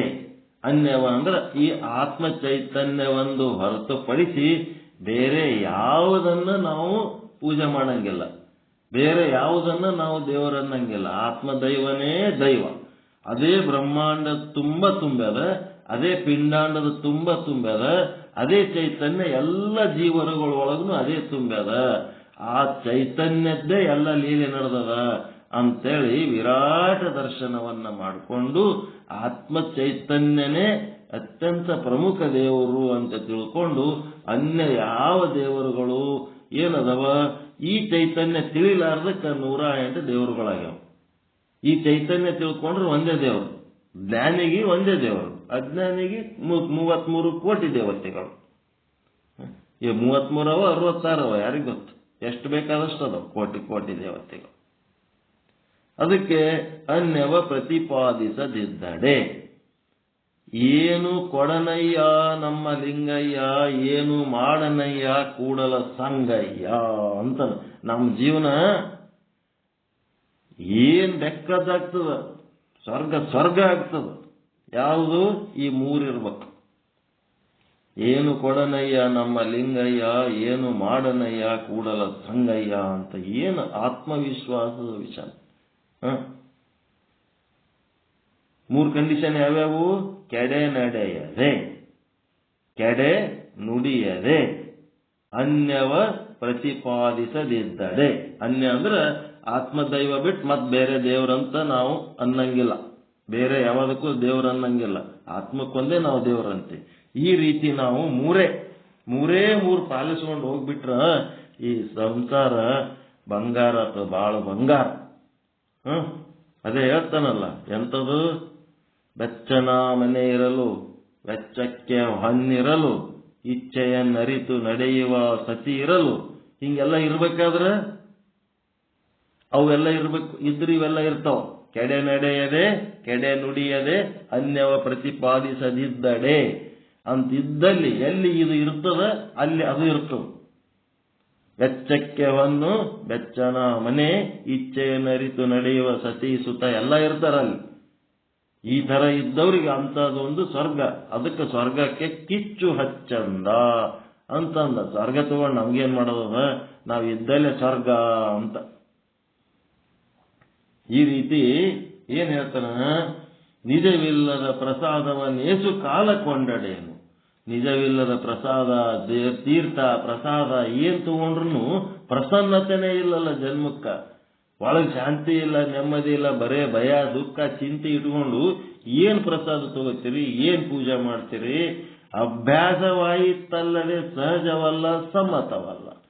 ರೂಢಿ ಮಾಡ್ಕೊಂಡ್ಬಿಟ್ಟಿರಿ. ದಿನ ಜಳಕ ಮಾಡ್ಲಾರ್ದೆ, ಪೂಜೆ ಮಾಡ್ಲಾರ್ದೆ, ಬಾಯಾಗ ನೀರ್ ಹಾಕೊಳಂಗಿಲ್ಲ, ಅದು ಮಾಡಲ್ಲ ಇದು ಮಾಡಲ್ಲ, ಎಲ್ಲ ರೂಢಿ ಮಾಡ್ಕೊಂಡಿರಿ. ಹೊರತು ಅವೆಲ್ಲದರದ ಉದ್ದೇಶ ನಿಮ್ಮ ಆತ್ಮದೈವದ ಉಪಕಾರ ಸ್ಮರಣೆ ಮಾಡಿ ಆ ಆತ್ಮನೇ ನನ್ನ ಸ್ವರೂಪ ಆದ, ನಾನೇ ಆ ಆತ್ಮ ಅಂತ ತಿಳ್ಕೊಳ್ಳಂತ ಜ್ಞಾನನೇ ಮಾಡ್ಕೊಳ್ಳಿಲ್ಲ ಅಂತಂದ್ರ ಇವೆಲ್ಲ ಸುಮ್ಮನೆ ದಿನ 100 ಕೆಲಸ ಮಾಡ್ತೀರಿ, ಅದ್ರಾಗ ಇದು 101ನೇ ಕೆಲಸ ಅಷ್ಟೇ. ಒಬ್ಬರ ಕಂಡು ಒಬ್ಬರು ಮಾಡುವರಲ್ಲದೆ ತಮ್ಮ ತಾವು ವಿಚಾರಿಸಿಕೊಳ್ಳಲರಿಯರು. ಒಬ್ಬರು ಕಂಡು ಒಬ್ಬರು ಮಾಡೋದು, ಅವ್ರಿಗೆ ಮಾಡ್ಯಾರತ್ ಇವ್ರು ಮಾಡೋದು, ಇವ್ರು ಮಾಡ್ಲಕತ್ತಾರತ್ ಅವ್ರು ಮಾಡೋದು. ಎದಕ್ ಮಾಡ್ತಾರತ್ ವಿಚಾರಣೆನೇ ಇಲ್ಲ. ಇವೆಲ್ಲ ಎದಕ್ ಮಾಡಬೇಕು, ಇದರಿಂದ ಏನ್ ಲಾಭ, ಯಾಕ, ಎಂತು ಸೆಲ್ಫ್ ಎನ್ಕ್ವೈರಿ ಇಲ್ಲವೇ ಇಲ್ಲ. ಹಿಂಗಾಗಿ ಇಂತಿ ವಿವರವನ್ನರಿಯದ ಅಜ್ಞಾನಿಗಳಿಗೆ, ವಿವರ ಅಂದ್ರೆ ನೀವು ಏನೇ ಮಾಡಿದ್ರು ಅದು ಯಾಕೆ ಮಾಡಬೇಕು, ಹ್ಯಾಂಗ್ ಮಾಡಬೇಕು, ಯಾವಾಗ ಮಾಡಬೇಕು, ಇವೆಲ್ಲವನ್ನ ತಿಳ್ಕೊಂಡು ಮಾಡ್ರಿ. ತಿಳ್ಕೊಳ್ಳಾರ್ದೆ ಮಾಡಂತವ್ರಿಗೆ ಏನಂದ್ರು, ವಿವರವನ್ನರಿಯದ ಅಜ್ಞಾನಿಗಳಿಗೆ ಭಕ್ತ ಮಹೇಶ ಎನ್ನಲಾಗದು. ಅವರಿಗೆ ಭಕ್ತರು ಅನ್ಲಕ್ ಬರಲ್ಲ, ಮಹೇಶನು ಅನ್ಲಕ್ ಬರಲ್ಲ. ಕೂಡಲ ಚನ್ನ ಸಂಗಮ ದೇವರ ಸಾಕ್ಷಿಯಾಗಿ ಛೀ ಎಂಬೆ ಅಂತಂದ್ರು. ಒಳಗಿಂದು ಎದಕ್ ಮಾಡ್ತೀವಿ ಅಂತೇಳಿ ತಿಳ್ಕೊಳ್ಳಾರ್ದೆ ಹಂಗೇ ಈಗ ಭಗವದ್ಗೀತೆ ಪಾರಾಯಣ ಮಾಡಿಸ್ತೀನಿ ಅಂತಾರೆ ಇವ್ರು ನಾಗರತ್ನಮ್ಮವ್ರು. ಭಗವದ್ಗೀತೆ ಪಾರಾಯಣ ಮಾಡಿಸೋದಕ್ಕಿಂತ ಮೊದಲ ಒಂದೇ ಸಲ ಅವ್ರು ಪಾರಾಯಣ ಮಾಡಿದ್ರೆ ನಾ ಸುಮ್ಮಿರ್ತಿದ್ನೇನು? ಈಗ ಅವರು 3 ವರ್ಷ ಆಯ್ತು ಭಗವದ್ಗೀತೆ ಓದಿ ಹೇಳಿ ಹೇಳಿ ಹೇಳಿ ಈಗ ಅವ್ರು ಪಾರಾಯಣ ಮಾಡಿದ್ರೆ ಏನಾಗ್ತದ, ಆ ಶಬ್ದಗಳು ಆ ಶ್ಲೋಕಗಳು ಬಂದಾಗ ಅದರ ಅರ್ಥಗಳು ಅದ್ರ ಜೊತೆಗೆ ಬರ್ತಿರ್ತಾವ. ಒಳಗೆ ಅರ್ಥನೇ ಗೊತ್ತಿಲ್ಲ, ಸುಮ್ಮನೆ ಪಾರಾಯಣ ಮಾಡ್ತೀನಿ ಅಂತಂದ್ರೆ ಅದೇನಾಗ್ತದ? ಅಜ್ಞಾನ ಭಕ್ತಿ ಆಗ್ತದ ಇಲ್ಲದ? ಜ್ಞಾನದ ಭಕ್ತಿ ಆಗ್ಬೇಕಂತಂದ್ರ ಅದರ ಅರ್ಥ ತಿಳ್ಕೊಂಡು ಪಾರಾಯಣ ಮಾಡ್ಬೇಕು, ಅರ್ಥ ತಿಳ್ಕೊಂಡು ಪೂಜೆ ಮಾಡ್ಬೇಕು, ಅರ್ಥ ತಿಳ್ಕೊಂಡು ಜ್ಞಾನ ಮಾಡ್ಬೇಕು. ಅದಕ್ಕೆ ತಿಳಿದು ಮಾಡುವಂತ ಒಂದು ಪ್ರಕ್ರಿಯೆಗೆ ಮಹೇಶ ಅಂತಾರೆ. ಭಕ್ತ ಸ್ಥಳದೊಳಗ ತಿಳಿಲಾರದೆ ಮಾಡಿದ್ರೆ ನಡೀತಿತ್ತು. ಈಗ ಮಹೇಶ ಸ್ಥಳದೊಳಗ ಇದು ಮಾಡ್ದಲ್ಲಪ್ಪ, ಯಾಕೆ ಮಾಡ್ದಿ? ದೇವರಿಗೆ ಬಿಲ್ಪತ್ರಿ ಇರದಿ, ಈ ಬಿಲ್ಪತ್ರಿ ಯಾಕೆ? ವಿಭೂತಿ ಹಚ್ಕೋತಿದಲ್ಲ, ಈ ವಿಭೂತಿ ಯಾಕೆ? ಇದ್ರ ವಿಶೇಷತೆ ಏನು? ಸಣ್ಣ ಹುಡುಗರು ಹಿಡ್ಕೊಂಡು ಮುದುಕರ ತನಕ ಯಾರು ಏನೇ ಕೇಳಿದ್ರೆ ನಿಮಗೆ ಉತ್ತರ ಹೇಳಕ್ ಬರ್ಬೇಕು. ಗುರು ಲಿಂಗ ಜಂಗಮ ಮತ್ತು ಆಚಾರ ವಿಚಾರ ಏನೇನ್ ಮಾಡ್ತೀರಿ ಅದಕ್ಕೆ ಉತ್ತರ ಹೇಳಕ್ ಬಂದ್ರೆ ಮಹೇಶ ಮಹೇಶ ಅಂತಾರೆ. ಅಂದ್ರೆ ಜ್ಞಾನ ಇರಬೇಕು. ಮಹೇಶ ಸ್ಥಳದೊಳಗೆ ಜ್ಞಾನ. ಈ ಮಹೇಶ ಸ್ಥಳಕ್ಕೆ ಜಂಗಮ ಅಂತಾರೆ, ಜಂಗಮ ಸ್ಥಳ. ಇವನು ಜ್ಞಾನಿ ಇರ್ತಾನ, ಸಾಮಾಜಿಕ ಕಳಕಳಿ ಉಳ್ಳವಿರ್ತಾನೆ ಇವ ಮಹೇಶ ಸ್ಥಳದವ. ಇನ್ನೊಬ್ಬರಿಗೆ ಹೇಳಷ್ಟು ಶಾಣೆ ಇರ್ತಾನ. ಹಿಂಗಾಗಿ ಒಳಗ ಇನ್ನೊಬ್ಬರಿಗೆ ಹೇಳಷ್ಟು ಜ್ಞಾನ ಇಲ್ಲ. ಸುಮ್ಮನೆ ಒಂದು ಕಾವಿ ಹಾಕೊಂಡು ಗಡ್ಡ ಬಿಟ್ಕೊಂಡು ವಿಭೂತಿ ಹಚ್ಕೊಂಡು ಓಂ ನಮ ಶಿವಾಯ ಅಂತೀನಿ ಅಂತಂದ್ರ ಅಲ್ಲ. ಅದನ್ನ ಅರ್ಥ ತಿಳ್ಕೊಂಡು ಮಾಡಿದರೆ ಮಹೇಶ ಸ್ಥಳ. ಮತ್ತ ಅರ್ಥ ಒಳಗೆ ಅರ್ಥನೇ ಇಲ್ಲ, ಎದಕ್ಕ ಏನು ಎಂತೂ ಗೊತ್ತಿಲ್ಲ.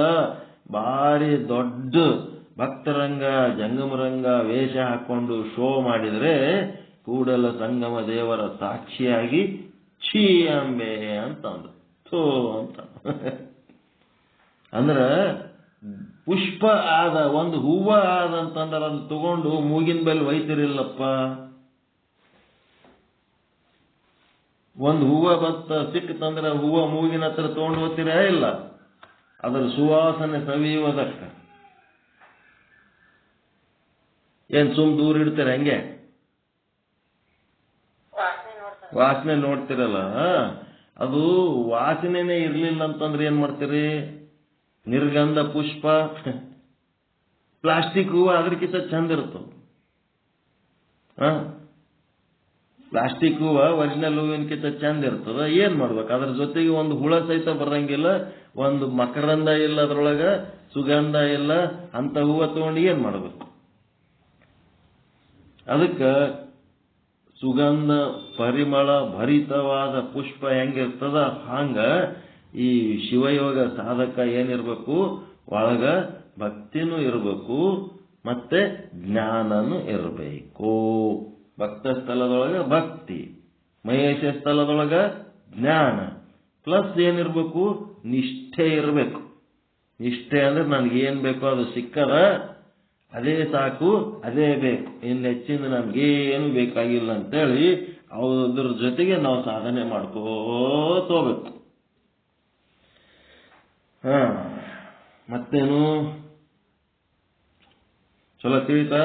ನಿಷ್ಠೆ, ಜ್ಞಾನ. ಭಕ್ತ ಸ್ಥಳದೊಳಗೆ ಭಕ್ತಿ ಇರಬೇಕು, ಗುರುಲಿಂಗ ಜಂಗಮರ ಬಗ್ಗೆ. ಇಲ್ಲಿ ಜ್ಞಾನ ಇರಬೇಕು, ಪ್ಲಸ್ ನಿಷ್ಠೆ ಇರಬೇಕು. ಮಹೇಶ ಸ್ಥಳದೊಳಗೆ ತಿಳಿದು ಮಾಡ್ತಿರ್ಬೇಕು ಅಂತ. ಮತ್ತೇನ್ ಡೌಟ್ ಅದ ವಚನದಾಗ?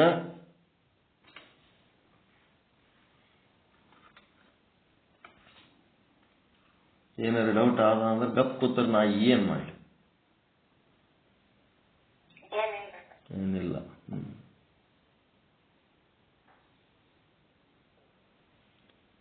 ನೆಕ್ಸ್ಟ್ ಏನಪ್ಪಾ ಅಂತಂದ್ರೆ ವಿಚಾರ ಸಾಗರ, ಸಾಧು ನಿಶ್ಚಲ್ ದಾಸ್ಜಿಯವರ ಕೃತಿ, ತರಂಗ 5, ಮಧ್ಯಮಾಧಿಕಾರಿ ಅದೃಷ್ಟಿ ಮಹಾರಾಜರಿಗೆ ಉಪದೇಶ, ಮತ್ತೆ ವಿಷಯಾಂಕ 240. ಸ್ವಪ್ನದಂತೆಯೇ ಕ್ರಮವಿಲ್ಲದೆ ಜಗತ್ತು ಭಾಸಮಾನವಾಗುತ್ತದೆ ಅಂಥೇಳಿ, ಅದು ಕ್ರಮ ಇಲ್ಲದಂಗ ಜಗತ್ತು ಭಾಸಮಾನ, ಒಂದು ಮೊದಲು ಒಂದು ಆಮೇಲೆ ಬರ್ಬೇಕಂತ ಏನಿಲ್ಲ, ಎಲ್ಲ ಎಟ್ ಎ ಟೈಮ್ ಬರ್ತಾವ. ಕೋಳಿ ಮೊದಲ, ತತ್ತಿ ಆಮೇಲ, ಅಥವಾ ತತ್ತಿ ಮೊದಲ ಕೋಳಿ ಆಮೇಲಲ್ಲ, ಕೋಳಿ ತತ್ತಿ ಅಡ್ಡು ಒಮ್ಮೆ ಬರ್ತಾವ ಸ್ವಪ್ನದಾಗ. ಹಾಂಗ ಇದು ಬೀಜ ವೃಕ್ಷ ಅವಕ್ಕೊಂದು ಕ್ರಮ ಅದ, ಆ ಕ್ರಮ ಇಲ್ಲ. ಸ್ವಪ್ನದೊಳಗಿನ ಬೀಜಕ್ಕ, ಸ್ವಪ್ನದೊಳಗಿನ ವೃಕ್ಷಕ್ಕ ಕ್ರಮನೇ ಇಲ್ಲ. ಜಾಗೃತದೊಳಗಿನ ಬೀಜಕ್ಕ, ಜಾಗೃತದೊಳಗಿನ ವೃಕ್ಷಕ್ಕ ಕ್ರಮ ಅದ. ಈ ರೀತಿ ತಿಳ್ಕೊಂಡು ಚೌಪಾಯಿ 152, ಜೈಸೆ ಸ್ವಪ್ನ ಹೋತ ಬಿನ ಕ್ರಮತೆ, ಕ್ಯೂ ಮಿಥ್ಯಾ ಜಗ ಭಾಸತ ಭ್ರಮತೆ, ಜೋ ತಾಕೋ ಕ್ರಮ ಜಾನೋ ಲೌರೈ, ಸೋ ಮರುತಲ ಜಲ ವಸನ ನಿಚಾರೈ. ಯಾವ ರೀತಿ ಸ್ವಪ್ನ ಪ್ರಪಂಚವು ಕ್ರಮವಿಲ್ಲದೆ ತೋರುತ್ತದೆಯೋ ಅದೇ ರೀತಿ ಮಿಥ್ಯಾ ಜಗತ್ತು ಕೂಡ ಭ್ರಮೆಯಿಂದ ಭಾಸವಾಗುತ್ತದೆ. ಯಾವಾತನು ಈ ಕ್ರಮವನ್ನ ತಿಳಿಯ ಬಯಸುತ್ತಾನೋ, ಈ ಕ್ರಮ ಯಾರು ತಿಳ್ಕೋಬೇಕಂತಾರ? ಮಿಥ್ಯಾ ಜಗತ್ತಿನಂತಂದ್ರೆ ಆತ ಏನ್ ಮಾಡಬೇಕು? ಮೊದಲು ಭ್ರಮದಿಂದ ತೋರುವ ಮೃಗಜಲದಲ್ಲಿ ತನ್ನ ವಸ್ತ್ರಗಳನ್ನ ಒಗೆದು ಹಿಂಡಿ ತೋಯಿಸಿ ಒಣಗಿಸಿಕೊಳ್ಳಬೇಕು ಅಂತ. ಏನಿಂಗಂದ್ರ ಯಾವಾತನು ಈ ಕ್ರಮ ತಿಳಿಬೇಕಂತಾನೋ, ಜೋ ತಾಕೋ ಕ್ರಮ ಜಾನೋ ತಾರೈ, ಆತ ಮೊದಲು ಭ್ರಮದಿಂದ ತೋರುವ ಮೃಗಜಲದಲ್ಲಿ ಅಂತಂದ್ರೆ ಏನಾಯ್ತು? ಆ ಮೃಗಜಲನೂ ಇಲ್ಲ, ಅಲ್ಲಿ ಬಟ್ಟಿ ಸ್ವಚ್ಛನೂ ಆಗಂಗಿಲ್ಲ, ಬಟ್ಟೆ ಹಿಂಡ್ಲಕ್ಕೂ ಬರಂಗಿಲ್ಲ, ಅದು ಒಣಗಿಸ್ಲಕ್ಕೂ ಬರಂಗಿಲ್ಲ. ತೊಯ್ದೇ ಇಲ್ಲ ಅಂದ್ರೆ ಏನ್ ಒಣಗಿಸ್ತದ ಅಂತೇಳಿ ಹಿಂಗೆ ತಿಳ್ಕೋಬೇಕು. ಸ್ವಪ್ನ ಪ್ರಪಂಚವು ಯಾವ ಪ್ರಕಾರ ಕ್ರಮವಿಲ್ಲದೆ ಉತ್ಪತ್ತಿ ಆಗುತ್ತದೆಯೋ ಅದೇ ರೀತಿ ಮಿಥ್ಯವಾದ ಜಗತ್ತು ಕೂಡ ಯಾವುದೇ ಕ್ರಮವಿಲ್ಲದೆ ಉತ್ಪತ್ತಿ ಆಗುತ್ತದೆ. ಎಲ್ಲಾ ಶಾಸ್ತ್ರಗಳು ಈ ಜಗತ್ತನ್ನ ಸ್ವಪ್ನದಂತೆ ಅಂತ ಹೇಳಿದ್ದಾರೆ. ಮಿಥ್ಯ ಸಂಸಾರವಿದನ್ನು ಕನಸೆಂದರಿ ಅಂತ ಶ್ರೀಮನ್ ನಿಜಗುಣ ಶಿವಯೋಗಿಗಳು ಉದ್ಗರಿಸಿದ್ದಾರೆ. ಕನಸು ಹೇಗಿದೆ ಅಂದ್ರೆ ಯದ್ವಾ ತದ್ವಾ ಆದ. ಕ್ರಮ ಇಲ್ಲ ಅಂತಂದ್ರೆ ಏನದ? ಯದ್ವಾ ತದ್ವಾ ಆದ. ಜಾಗೃತದಲ್ಲಿ ತುಂಬಾ ಬಡವ ಇದ್ದವನು ಸ್ವಪ್ನದಲ್ಲಿ ಭಾರಿ ಶ್ರೀಮಂತನಾಗಬಲ್ಲ. ಶ್ರೀಮಂತನಾಗಿ ಎಡೆಸಿದ ಹಣ ಸತ್ಯವಿಲ್ಲ. ಹಾಗೆ ಈಗ ಕನಸಿನಾಗ ರೊಕ್ಕ ಎಣಸವ ಎತ್ತರ ಐತಂದ್ರ ಅಲ್ಲಿ ರೊಕ್ಕ ಇರ್ತಾವೇನ್ರಿ? ಕನಸಿನಾಗಿನ ರೊಕ್ಕ ಎತ್ತರ ಐತಂದ್ರ ರೊಕ್ಕ ಅವನಿಗೆ ಏನಾರ ಉಪಯೋಗ ಆಗ್ತವೇನು? ಮತ್ತೆ ಈಗ ಜಾಗೃತದೊಳಗೆ ಸಾಕಷ್ಟು ದುಡ್ಡು ಗಳಿಸಿಟ್ಟಿರಿ. ಗಳಿಸಿಟ್ಟ ಮೇಲೆ ಇದು ಉಸಿರು ಬಂದಾದ್ಮೇಲೆ ಅವು ಏನಾರು ಉಪಯೋಗ ಆಗ್ತವೇನು? ನಿಮ್ಮದು ಉಸಿರು ಬಂದಾಯ್ತಪ್ಪ ಅಂದ್ರೆ ಅದು ಕನಸಿನಂಗೆ ಇಲ್ಲದಂಗೆ ಆಗ್ತಾವ ಇಲ್ಲ? ಮನಿ ಮಠ ಬಂದು ಬಳಗ ಎಲ್ಲ ಬಂದ್ ಹಿಂದಿನ ಜನ್ಮದಾಗ ನಿಮ್ಮ ಉಸಿರು ಬಂದಾಗಿದ್ದಕ್ಕೆ ಅದೆಲ್ಲ ಬಿಟ್ಟು ಬಂದಿರ ಇಲ್ಲ? ಕನಸಿನಾಗೇನು ವಸ್ತು ಎಲ್ಲ ಸುಳ್ಳು ಮಾಡ್ಕೊಂಡು ವಿಚಾರ ಮಾಡ್ರಿ. ಏನ್ ತಿಳಿತದ ಹೇಳ್ರಿ, ಒಂದೆರಷ್ಟು ಅನುಭವ ಹೇಳ್ರಿ. ಕನಸಿನೊಳಗೆ ಶ್ರೀಮಂತ ಆಗಿ ದೊಡ್ಡದು ಬಂಗ್ಲೆ ಕಾರು ರೊಕ್ಕ ಎಲ್ಲ ಎಣಸ್ಲಕತ್ತೀರಿ. ಆ ಬಂಗ್ಲೆ ಕಾರು ರೊಕ್ಕ ನೀವು ಎತ್ತರ ಆದ್ಮೇಲೆ ಅವು ಏನಾರ ಉಪಯೋಗ ಆಗ್ತವೇನು? ಇಲ್ಲ. ಮತ್ತೆ ಜಾಗೃತದೊಳಗೆ ನೀವೇನೆಲ್ಲ ಸಂಪಾದನೆ ಮಾಡಿರಲ್ಲ, ಇದು ಏನಾಯ್ತು? ನಿಮಗ ಉಸಿರು ಬಂದಾಗಿ ಪ್ರಾಣ ತ್ಯಾಗ ಮಾಡಿ ಇಲ್ಲದಂಗ ಆದಾಗ ಇವು ಏನಾರ ಉಪಯೋಗ ಆಗ್ತವೇನು? ಈ ರೊಕ್ಕ ನೀವು ಗಳಿಸಿದ್ದು ಈ ಜನ್ಮದಾಗ ಮಾಡಿದ್ದು ಇದೆಲ್ಲ ಕನಸು ಅಂದರಿ. ಕನಸಿನೊಳಗೆ ಹೆಂಗ ನಮ್ಮದು ಇದ್ದ ಸಂಪತ್ತೆಲ್ಲ ಇಲ್ಲದಂಗ ಆಗ್ತದೋ ಅದೇ ರೀತಿ ನೀನೀಗ ಎಷ್ಟು ಜಮಾಯಿಸಿ ಎಷ್ಟು ಗದ್ದಲ ಮಾಡಿದ್ರು ಕನಸಿನ ವಸ್ತು ಹೆಂಗ್ ಇಲ್ಲದಂಗ ಆಗ್ತದ ಅದರಂಗ ಇದನ್ನು ಇಲ್ಲದಂಗ ಆಗ್ತದ. ಏನ್ ಇದ್ದಂಗ ಆಗ್ತದ?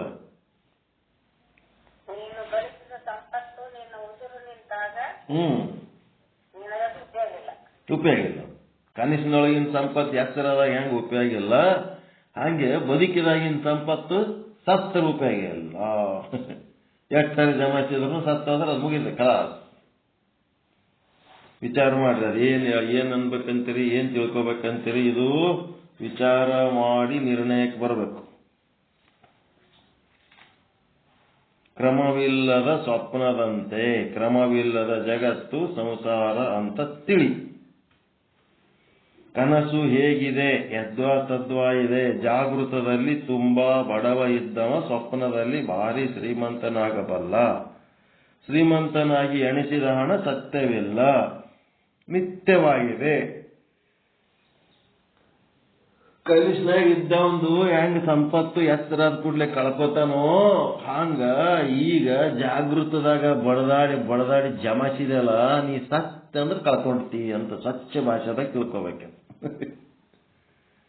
ಎಲ್ಲ ಕಳ್ಕೊಂಡು ಹೋಗ್ತದೆ. ಇದೆಲ್ಲ ಕೈ ಬಿಡ್ತು. ಸಂಪತ್ತು, ಸಂಬಂಧ, ವಿದ್ಯೆ, ಹುದ್ದೆ ಎಲ್ಲ ಕೈ ಬಿಡ್ತು.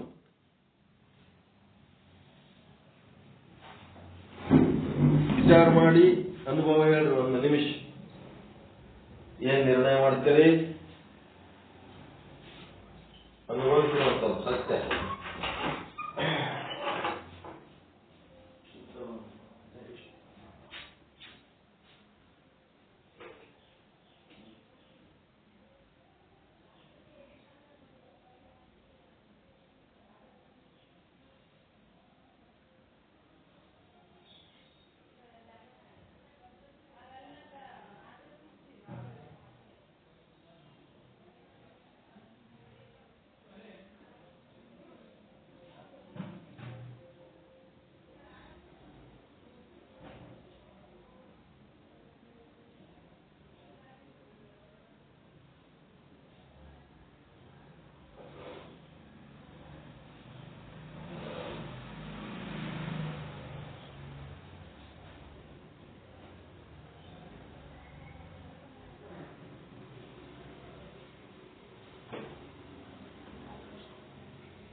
ಈಗ ಎಲ್ಲ ಕಳ್ಕೊಂಡು ಹೋಗ್ತದ ಅಂತ ಅಂದ್ಮೇಲೆ ಮತ್ತ ಅದು ಏನಾರ ಸಂಪಾದನೆ ಮಾಡ್ಬೇಕಾ ಮಾಡಬಾರ್ದ?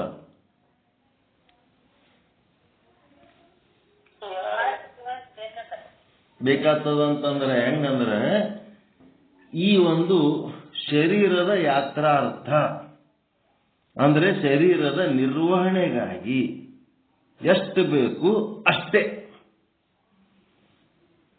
ಹೆಚ್ಚಿನ ಸಂಗ್ರಹ ಮಾಡಬಾರ್ದು.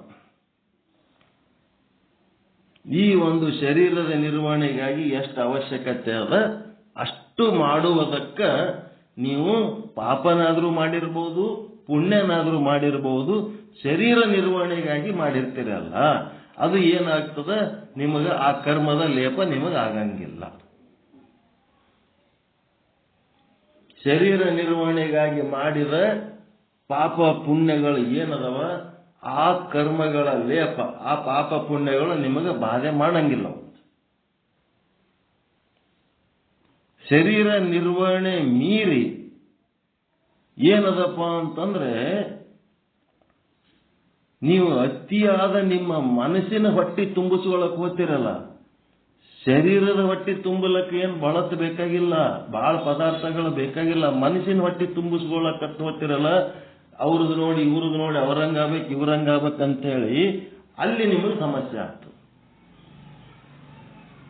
ಅದು ನಿಮಗೆ ಕಷ್ಟ ಕೊಡ್ತದೆ. ಮನಸ್ಸಿನ ಹೊಟ್ಟಿ ತುಂಬಂಗೆ ಇಲ್ಲದು, ಶರೀರದ ಹೊಟ್ಟಿ ತುಂಬಿಸ್ಕೊಳ್ಳೋದು ಸರಳದ, ಮನಸ್ಸಿನ ಹೊಟ್ಟಿ ತುಂಬಂಗಿಲ್ಲ. ಅದರ ಸಲುವಾಗಿ ನೀವೇನ್ ಮಾಡ್ತೀರಿ, ಅದು ಪಾಪ ಪುಣ್ಯ ಲೇಪ ಆಗ್ತದೆ, ಅದು ನಿಮಗೆ ಕರ್ಮಫಲ ಆಗಿ ಬರ್ತದೆ, ಅದ್ರಾಗ ಏನ್ ಡೌಟ್ ಇಲ್ಲ. ಅದಕ್ಕೆ ಶರೀರ ನಿರ್ವಹಣೆಗಾಗಿ ಯಾರು ಉಪದೇಶ ಮಾಡಿಲ್ಲ, ಏನಾರ ತಿನ್ನು ಏನಾರ ಬಿಡು, ನಿನ್ಗೆ ಹ್ಯಾಂಗ್ ಚಲೋ ಅನಿಸ್ತದ ಹಂಗಿರು, ಶರೀರ ನಿರ್ವಹಣೆ ಬಗ್ಗೆ ತಲೆ ಕೆಡಿಸ್ಕೊಂಡಿಲ್ಲ.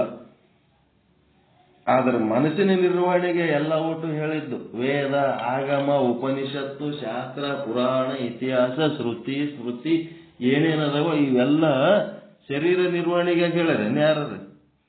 ಮನಸ್ಸಿನ ನಿರ್ವಹಣೆಗಾಗಿ. ಮನಸ್ಸು ಹೆಂಗ್ ಇಟ್ಕೋಬೇಕನ್ನೋದೇ ಒಂದು ದೊಡ್ಡ ಕೆಲಸ, ದೊಡ್ಡ ಪ್ರಾಜೆಕ್ಟ್ ವರ್ಕ್ ಈ ಜಗತ್ತಿನಾಗ. ಹೀಗಾಗಿ ಈ ಕ್ರಮವಿಲ್ಲದ ಜಗತ್ತು ಸಂಸಾರ, ಇದು ಕ್ರಮ ಇಲ್ಲ, ಇದ್ರಾಗ ಏನು ಕ್ರಮ ಇಲ್ಲ ಅಂತ ತಿಳ್ಕೋ, ಇದು ಸ್ವಪ್ನದಂತೆ ಅಂತ ತಿಳ್ಕೋ.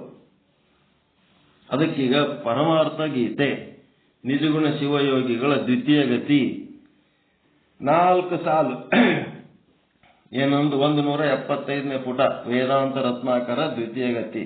ಕ್ಷಣಭಂಗುರವಹ ಕನಸಿನ ಬಾಳು, ಗಣಿಸಲ್ ಶತವರ್ಷ ಭ್ರಮೆ ಕೇಳು, ಅಂತೀ ಬಗೆ ದೋರದ ನಿನ್ನಲ್ಲಿ ಸಂತತ ಮಿಪ್ಪುದು ಪುಸಿ ತಿಳಿದಲ್ಲಿ. ಇದನ್ನ ನಾವು ಗಟ್ಟಿ ಮಾಡ್ಕೋಬೇಕೀಗ, ಕನಸಿದ್ದಂಗ. ಇದು ಹೆಚ್ಚು ಸಂಗ್ರಹ ಮಾಡ್ಕೋಬಾರ್ದು. ಸಂಗ್ರಹ ಮಾಡಿದ್ರೆ ಸಹಿತ ಇದೇನಂತಂದ್ರ ನಮಗ ಏನೂ ಉಪಯೋಗ ಇಲ್ಲ. ಕನಸಿನಾಗಿದ್ದ ನಾವು ಎತ್ತರಾದ್ರೆ ಹೆಂಗೆ ಕಳ್ಕೊತೀವಿ, ಹಂಗ ನಾವು ಪ್ರಾಣ ಕಳ್ಕೊಂಡೇವಂತಂದ್ರೆ ಇವೆಲ್ಲನೂ ಆ ಪ್ರಾಣದ ಜೊತೆಗೆ ಇವೆಲ್ಲ ಕಳ್ಕೊಂಡು ಬಿಡ್ತೀವಿ ಅಂತ ತಿಳ್ಕೊಂಡು ಏನ್ ಮಾಡ್ಬೇಕು,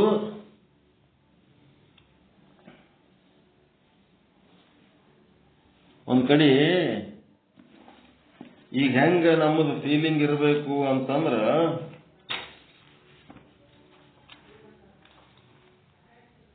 ಹೆಂಗಿರ್ಬೇಕನ್ನೋದೇ ಹೇಳ್ತಾನೆ.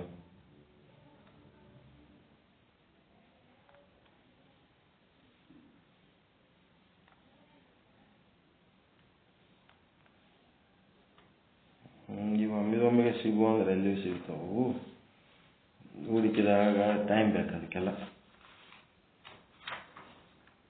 ಈಗ ನಾವು ಮಾಡೋದು ಹೆಂಗದ ಅಂತಂದ್ರ, ಭೋಗ ಹಾವಿನ ಬಾಯಿ ಒಳಗೆ ಕಪ್ಪೆ ಇದ್ದಂಗೆ ಇದೀವಿ ಅಂತ ನಾವು. ನಮ್ಮ ಶರೀರ ಜೀವ ಅಂತೇನದಲ್ಲ, ಇದು ಹಾವಿನ ಬಾಯಿ ಒಳಗಿನ ಕಪ್ಪೆ ಇದ್ದಂಗೆ ಇದೀವಿ ಅಂತ. ಹಾವಿನ ಬಾಯಿ ಒಳಗಿನ ಕಪ್ಪೆ ಏನ್ ಮಾಡ್ಲಕತ್ತದಂತ, ತಂದು ಪ್ರಾಣ ಕ್ಷಣ ಕ್ಷಣ ಹಾವು ನುಂಗ್ಲಕತ್ತದ ಅನ್ನೋದ್ರ ಕಡೆ ಅರಿವಿಲ್ಲಂತ. ಅದ್ರ ಮಾರಿ ಮುಂದ ಹಾರ್ಯಾಡ ನೊಣದ ಆಸೆಗಾಗಿ ನಾಲ್ಗೆ ಬಾಯಿ ತೆಗಿಲಕತ್ತದಂತು. ಹೆಂಗದ ವಚನ ಅದ, ಈ ಹುಡುಕಿದ್ರೆ ಸಿಗಲ್ಲ, ಸ್ವಲ್ಪ ಒಳಗಿರ್ತದ, ಟೈಮ್ ತಗೊಂಡು ಹುಡುಕ್ಬೇಕು ನಾವು. ಹಾವಿನ ಬಾಯಿ ಒಳಗಿನ ಕಪ್ಪೆ ಅದರ ಮುಖದ ಮುಂದೆ ಹಾರಾಡ ನೊಣ ತಿನ್ಬೇಕಂತೇಳಿ ನಾಲ್ಗಿ ಚಾಚಲಕತ್ತದಂತ. ಹಂಗ ನಾವು ಮಾಡುವ ಇಲ್ಲಿ ಸಂಸಾರ ಭೋಗ ಹೆಂಗದ ಅಂತಂದ್ರ, ನಮಗ ಕಾಲ ಎನ್ನುವ ಹಾವು ಅದರ ಬಾಯಿ ಒಳಗೆ ಅದೀವಿ ಜೀವ. ಇದಕ್ಕೆ ಏನಾಗಬೇಕದ, ನೊಣ ತಿನ್ಲಕ್ಕ ಅಂದ್ರೆ ಈ ಸಂಸಾರ ಭೋಗಕ್ಕಾಗಿ ಆತರಿಲಕತ್ತೀವಿ. ಇದು ಹಿಂದೆ ನಾವು ಕ್ಷಣ ಕ್ಷಣಕ್ಕೆ ನಾವು ಮೃತ್ಯುವಿನ ಪಾಲಾಗ್ಲಕತ್ತೇವಲ್ಲ, ಅದರಿಂದ ತಪ್ಪಿಸಿಕೊಳ್ಳುವಂತ ಯುಕ್ತಿ ಇಲ್ಲ. ಹಾಲು ತುಪ್ಪವನ್ನುಂಡವನು ಏಸು ಕಾಲ ಬದುಕಿರಲು ಸಾಧ್ಯ. ಏನಂದ್ರೆ ನೇಣುಗಂಬಕ್ಕೆ ಏರಿಸಬೇಕು ಅಂತೇಳಿ ಅವನಿಗೆ ಆದೇಶ ಮಾಡ್ಯಾನ ಮಹಾರಾಜ. ಅವಾಗ ಅವ್ರು ಏನ್ ಮಾಡ್ತಾರೆ ಅಧಿಕಾರಿಗಳು, ನಿನಗ ನೇಣುಗಂಬ ಏರ್ಸೋದಕ್ಕೆ ಶಿಕ್ಷೆ ಕೊಡ್ಲಕ್ಕ ರಾಜರ ಆಜ್ಞೆ ಆಗ್ಯದ, ಈಗೇನಪ್ಪ ಅಂದ್ರ ನಿನ್ನ ಕೊನೆ ಆಸೆ ಏನು ಅಂತ. ಅವಾಗ ಹಾಲು ಅನ್ನ ಏನೋ ಒಂದು ಉಣ್ತೀನಿ ಅಂತ ನಾವಲ್ಲ ಅಷ್ಟೇ.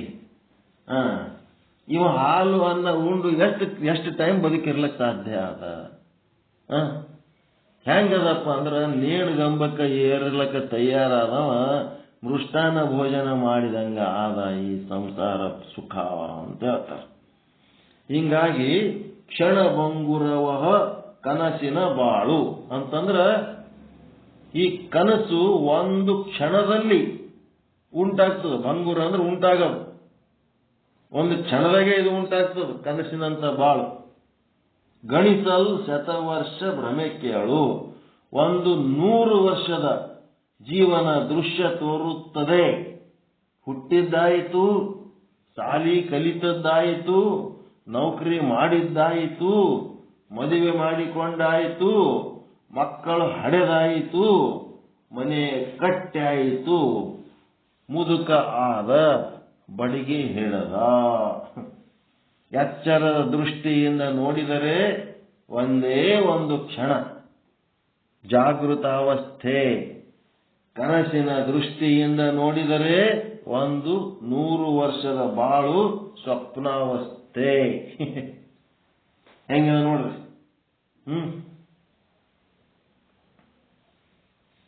ಅಂತಿ ಬಗೆ ದೋರದ ನಿನ್ನಲ್ಲಿ ಅಂತಂದ್ರ, ಬಗೆ ಅಂತಂದ್ರೆ ಕ್ರಮ. ಇದು ತೋರುವುದು ಎಲ್ಲಿ? ಕ್ರಮ ತೋರದು ಎಲ್ಲಿ? ಸ್ವಪ್ನದಲ್ಲಿ. ಸಂತತ ಮಿಪ್ಪುದು ಪುಸಿ ತಿಳಿದಲ್ಲಿ. ಮಿಥ್ಯಾ ದೃಶ್ಯಗಳ ರೀಲ್ ನಿರಂತರವಾಗಿ ಬಿಡುತ್ತಾನೆ ಇರ್ತದೆ. ರಿಯಲ್ ಅಲ್ಲವೇ ಅಲ್ಲ, ಇದೆಲ್ಲ ಸುಳ್ಳು, ಇದೆಲ್ಲ ಸುಳ್ಳು. ಅದಕ್ಕೆ ಇಷ್ಟೆಲ್ಲ ಏನದಂದ್ರ, ಸ್ವಪ್ನದಾಗ ಜಾಗೃತದೊಳಗೆ ಇವೆಲ್ಲ ಆಗ್ಬೇಕಾದ್ರೆ 100 ವರ್ಷ ಬೇಕು. ಸ್ವಪ್ನದಾಗ ಒಂದೇ ಸಲ ಆಗಿಬಿಡ್ತದೆ, ಎಲ್ಲ ಎಟ್ ಎ ಟೈಮ್ ಆಗ್ತದೆ. ಎಟ್ ಎ ಟೈಮ್ ಇದ್ದದ್ದು ಒಮ್ಮೆ ಏನಾಗ್ತದ, ಎತ್ತರ ಇತ್ತಂದ್ರ ಹೋಗ್ಬಿಡ್ತದೆ, ಎತ್ತರ ಇತ್ತಂದ್ರೆ ಎಲ್ಲ ಕಳ್ಕೊಂಡ್ಬಿಡ್ತೀವಿ. ಹಾಗೆ ಇದು ಪರಮಾನುಭವ ಬೋಧೆ ಕೂಡ ಅದನ್ನೇ ಹೇಳ್ತು. ಏನೊಂದು ತೋರದ ಜ್ಞಾನವಲ್ಲದ ಸಚ್ಚಿದಾನಂದ ಅದ್ವಯ ನಿತ್ಯ ಪರಿಪೂರ್ಣ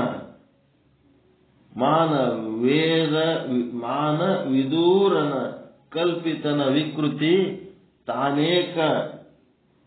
ತಾನೇಕ ನ ಚಲನ ಪರಮಾತ್ಮ. ವೇದಾಂತ ರತ್ನಾಕರ ಪೇಜ್ ನಂಬರ್ 81. ಏನೊಂದು ತೋರದ ಜ್ಞಾನವಲ್ಲದ ಸಚ್ಚಿದಾನಂದ ಅಂತಿಲ್ಲೇನು ಹೇಳ್ತಾನ ನೋಡ್ರಿ. ಅಲ್ಲಿ ನಿಮಿತ್ತ ಒಂದಿಲ್ಲದೆ ಸುಖ ಸುಪ್ತನಲ್ಲಿ ಕನಸಿನ ಜೀವತ್ವವು ನಲ್ಲಳೆ ಪರಿತೋರ್ಪುದಂತೆ ಪರಬ್ರಹ್ಮದಲ್ಲಿ ಕಲ್ಪಿತನಾದನು. ಇದು ಕಲ್ಪಿತ ಅಂದ್ರೆ ಜೀವ, ಮತ್ತಿನ್ನೇನಿಲ್ಲ. ಏನಂದ್ರೆ ಅಲ್ಲಿ ಸಂಸಾರ ಅಂತ ಹೇಳಿದ್ದಾರೆ, ಇಲ್ಲಿ ಕಲ್ಪಿತ ಪುರುಷ ಅಂತ ಹೇಳ. ಕಲ್ಪಿತ ಪುರುಷ ಅಂದ್ರೆ ಜೀವ, ಸಂಸಾರ ಅಂದ್ರೆ ಬ್ರಹ್ಮಾಂಡ ಪಿಂಡ ಅಂತ ಜೀವ, ಅದೇ ಅಭಿಮಾನಿ ಜೀವ. ಇಲ್ಲಿ ಎರಡೂ ಒಂದೇ, ಪುರುಷನೂ ಕಲ್ಪಿತ, ಸಂಸಾರವೂ ಕಲ್ಪಿತ.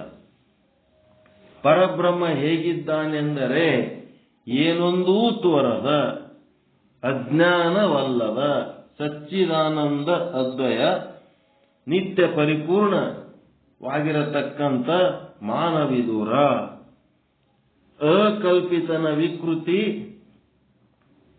ತಾನು ಏಕನಾಗಿರತಕ್ಕಂಥ ಪರಮಾತ್ಮನಲ್ಲಿ ನಿಮಿತ್ತ ಹೊಂದಿಲ್ಲದೆ ಸುಖ ಸುಪ್ತನಲ್ಲಿ ಕನಸಿನ ಜೀವತ್ವವು ನಲ್ಲಳೆ ಪರಿತೋರ್ಪುದಂತೆ ಪರಬ್ರಹ್ಮದಲ್ಲಿ ಕಲ್ಪಿತನು ಆದನು ಓರ್ವನು. ಇಲ್ಲಿ ಏನಾಗಿದೆ ಅಂತಂದ್ರ ಹೇಳ್ತಾರ, ಸ್ವಪ್ನಕ್ಕೆ ನಿಮಿತ್ತವೇನಾದರೂ ಇದೆಯೇ? ಸ್ವಪ್ನಕ್ಕ ಏನಪ್ಪ ಅಂದ್ರೆ ಸ್ವಪ್ನ ಬೀಳೋದಕ್ಕೊಂದು ಏನ್ರ ಕ್ರಮ ಅದ ಏನು ಅಂತ ಕೇಳಿದ್ರೆ ಏನ್ ಉತ್ತರ ಬಂತು ನಿಮಗೀಗ? ಸ್ವಪ್ನ ಬೀಳೋದ್ರಾಗ ಏನಾರ ಕ್ರಮ ಅದಾನಂತಂದ್ರ ಕ್ರಮ ಅದ ಇಲ್ಲ. ಇನ್ನು ಮುಂದೇನದ? ಸ್ವಪ್ನ ಬೀಳೋದಕ್ಕೆ ಏನಾರ ಕಾರಣ ಅದ ಏನು ಅಂತ ಕೇಳ್ತಾರೆ. ಸ್ವಪ್ನಕ್ಕೆ ನಮಗೆ ಇಂಥ ಕನಸು ಬೀಳಲಿ ಅಂತ ದೇವರಿಗೆ ಯಾರಾದರೂ ಬೇಡಿಕೊಂಡಿದ್ದಾರೆಯೇ? ಯಾವ ನಿಮಿತ್ತವೂ ಇಲ್ಲದೆಯೇ ಸ್ವಪ್ನವು ಹೇಗೆ ತೋರುತ್ತದೆಯೋ ಹಾಗೆಯೇ ಸಂಸಾರವು ಕೂಡ ಯಾವುದೇ ನಿಮಿತ್ತದಿಂದ ತೋರುವುದಿಲ್ಲ.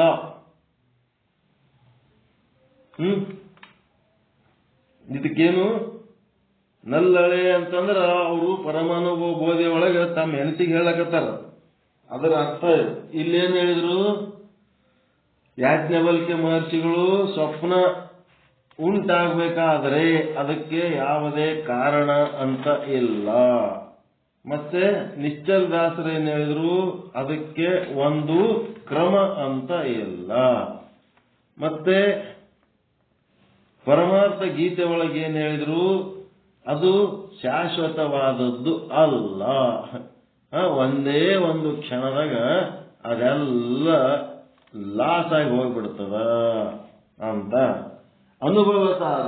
ಅದ್ರೊಳಗ ಇದೇ ಪಾಯಿಂಟ್ ಹೇಳ್ತಾರ, ಗುರುವೇ ಭಿನ್ನಪವನ ಅವತರಿಸು ಫಲವೊಂದದಿಂದಿರುತ್ತಿರುಪ ಜಗವಿದೇನಲ್ಲಿ ಪುಟ್ಟಿ ಬಂಧುರವಾಗಿ ತೋರುತ್ತಿರುವುದು. ಇದು ವೇದಾಂತ ರತ್ನಾಕರ ಬುಕ್ಕು, ಪೇಜ್ ನಂಬರ್ 206. ಏನ್ ಹೇಳ್ತಾರಂದ್ರ, ಹೇ ಸದ್ಗುರುನಾಥನೇ, ನನ್ನ ಪ್ರಾರ್ಥನೆಯನ್ನ ಸ್ವೀಕರಿಸು. ಜಗತ್ತು ಒಂದೇ ರೀತಿಯಾಗಿಲ್ಲ. ಬಡವನ ಜಗತ್ತೇ ಬೇರೆ, ಶ್ರೀಮಂತರ ಜಗತ್ತೇ ಬೇರೆ, ತರುಣರ ಜಗತ್ತೇ ಬೇರೆ, ಮುದುಕರ ಜಗತ್ತೇ ಬೇರೆ, ರಾಜನ ಜಗತ್ತೇ ಬೇರೆ, ಪ್ರಜೆಗಳ ಜಗತ್ತೇ ಬೇರೆ. ಎಲ್ಲಿ ಹುಟ್ಟಿದೆ, ಎಷ್ಟು ಗಟ್ಟಿಯಾಗಿ ತೋರುತ್ತಿದೆ ಈ ಜಗತ್ತ, ಎಲ್ಲಿ ಹುಟ್ಟಿತು, ಎಷ್ಟು ಗಟ್ಟಿಯಾಗಿ ತೋರ್ಲಕತ್ತದ. ಎಷ್ಟು ಗುರುಗಳು ಅದನ್ನ ಸುಳ್ಳು ಅಂತ ಹೇಳಿದರೂ ಅಲ್ಲಾಡುತ್ತಿಲ್ಲ. ಮಿಥ್ಯಾ ಜಗತ್ತು ಸತ್ಯವೆಂಬಂತೆ ಗಟ್ಟಿಯಾಗಿ ತೋರುತ್ತಿದೆ. ಇದು ಹುಟ್ಟಿದ್ದಾದರೂ ಎಲ್ಲಿ? ಕ್ರಮ ಅದೇನು? ಇವೆಲ್ಲ ಕ್ವಶನ್ಗಳು ಕೇಳಕತ್ತಾರ. ಈಗ ಇದು ಹುಟ್ಟದು, ಇದು ಎಲ್ಲಿ ಹುಟ್ಟತಪ್ಪ, ಹೆಂಗ್ ಹುಟ್ಟಿತು, ಎಲ್ಲಿ ಹುಟ್ಟಿತು? ಏಕಾದರೂ ಇದು ತೋರುತ್ತಿದೆ. ಈ ಜಗತ್ತ ತೋರ್ಲಕತ್ತದರೆ ಯಾಕ, ಎಲ್ಲಿ ಹುಟ್ಟಿತು ಅಂತ ಈ ಜಗತ್ತಿನ ಬಗ್ಗೆ. ಅದಕ್ಕೆ ಜಗತ್ತು ಯಾಕೆ ತೋರ್ಲಕತ್ತದ, ಹೆಂಗ್ ತೋರ್ಲಕತ್ತದ, ಈ ಪ್ರಶ್ನೆಗೆ ಉತ್ತರಗಳನ್ನು ಕಂಡಿಡ್ಕೊ ತೋರ್ಲಕತ್ತಾರ ಈಗ ಅವರು. ಈ ಜಗತ್ತು ಹೆಂಗದ ಅಂತಂದ್ರೆ ಅದೇ ಪದ್ಯದ ಮುಂದಿನ ನುಡಿ. ಯಾವ ಪದ್ಯದ್ದು?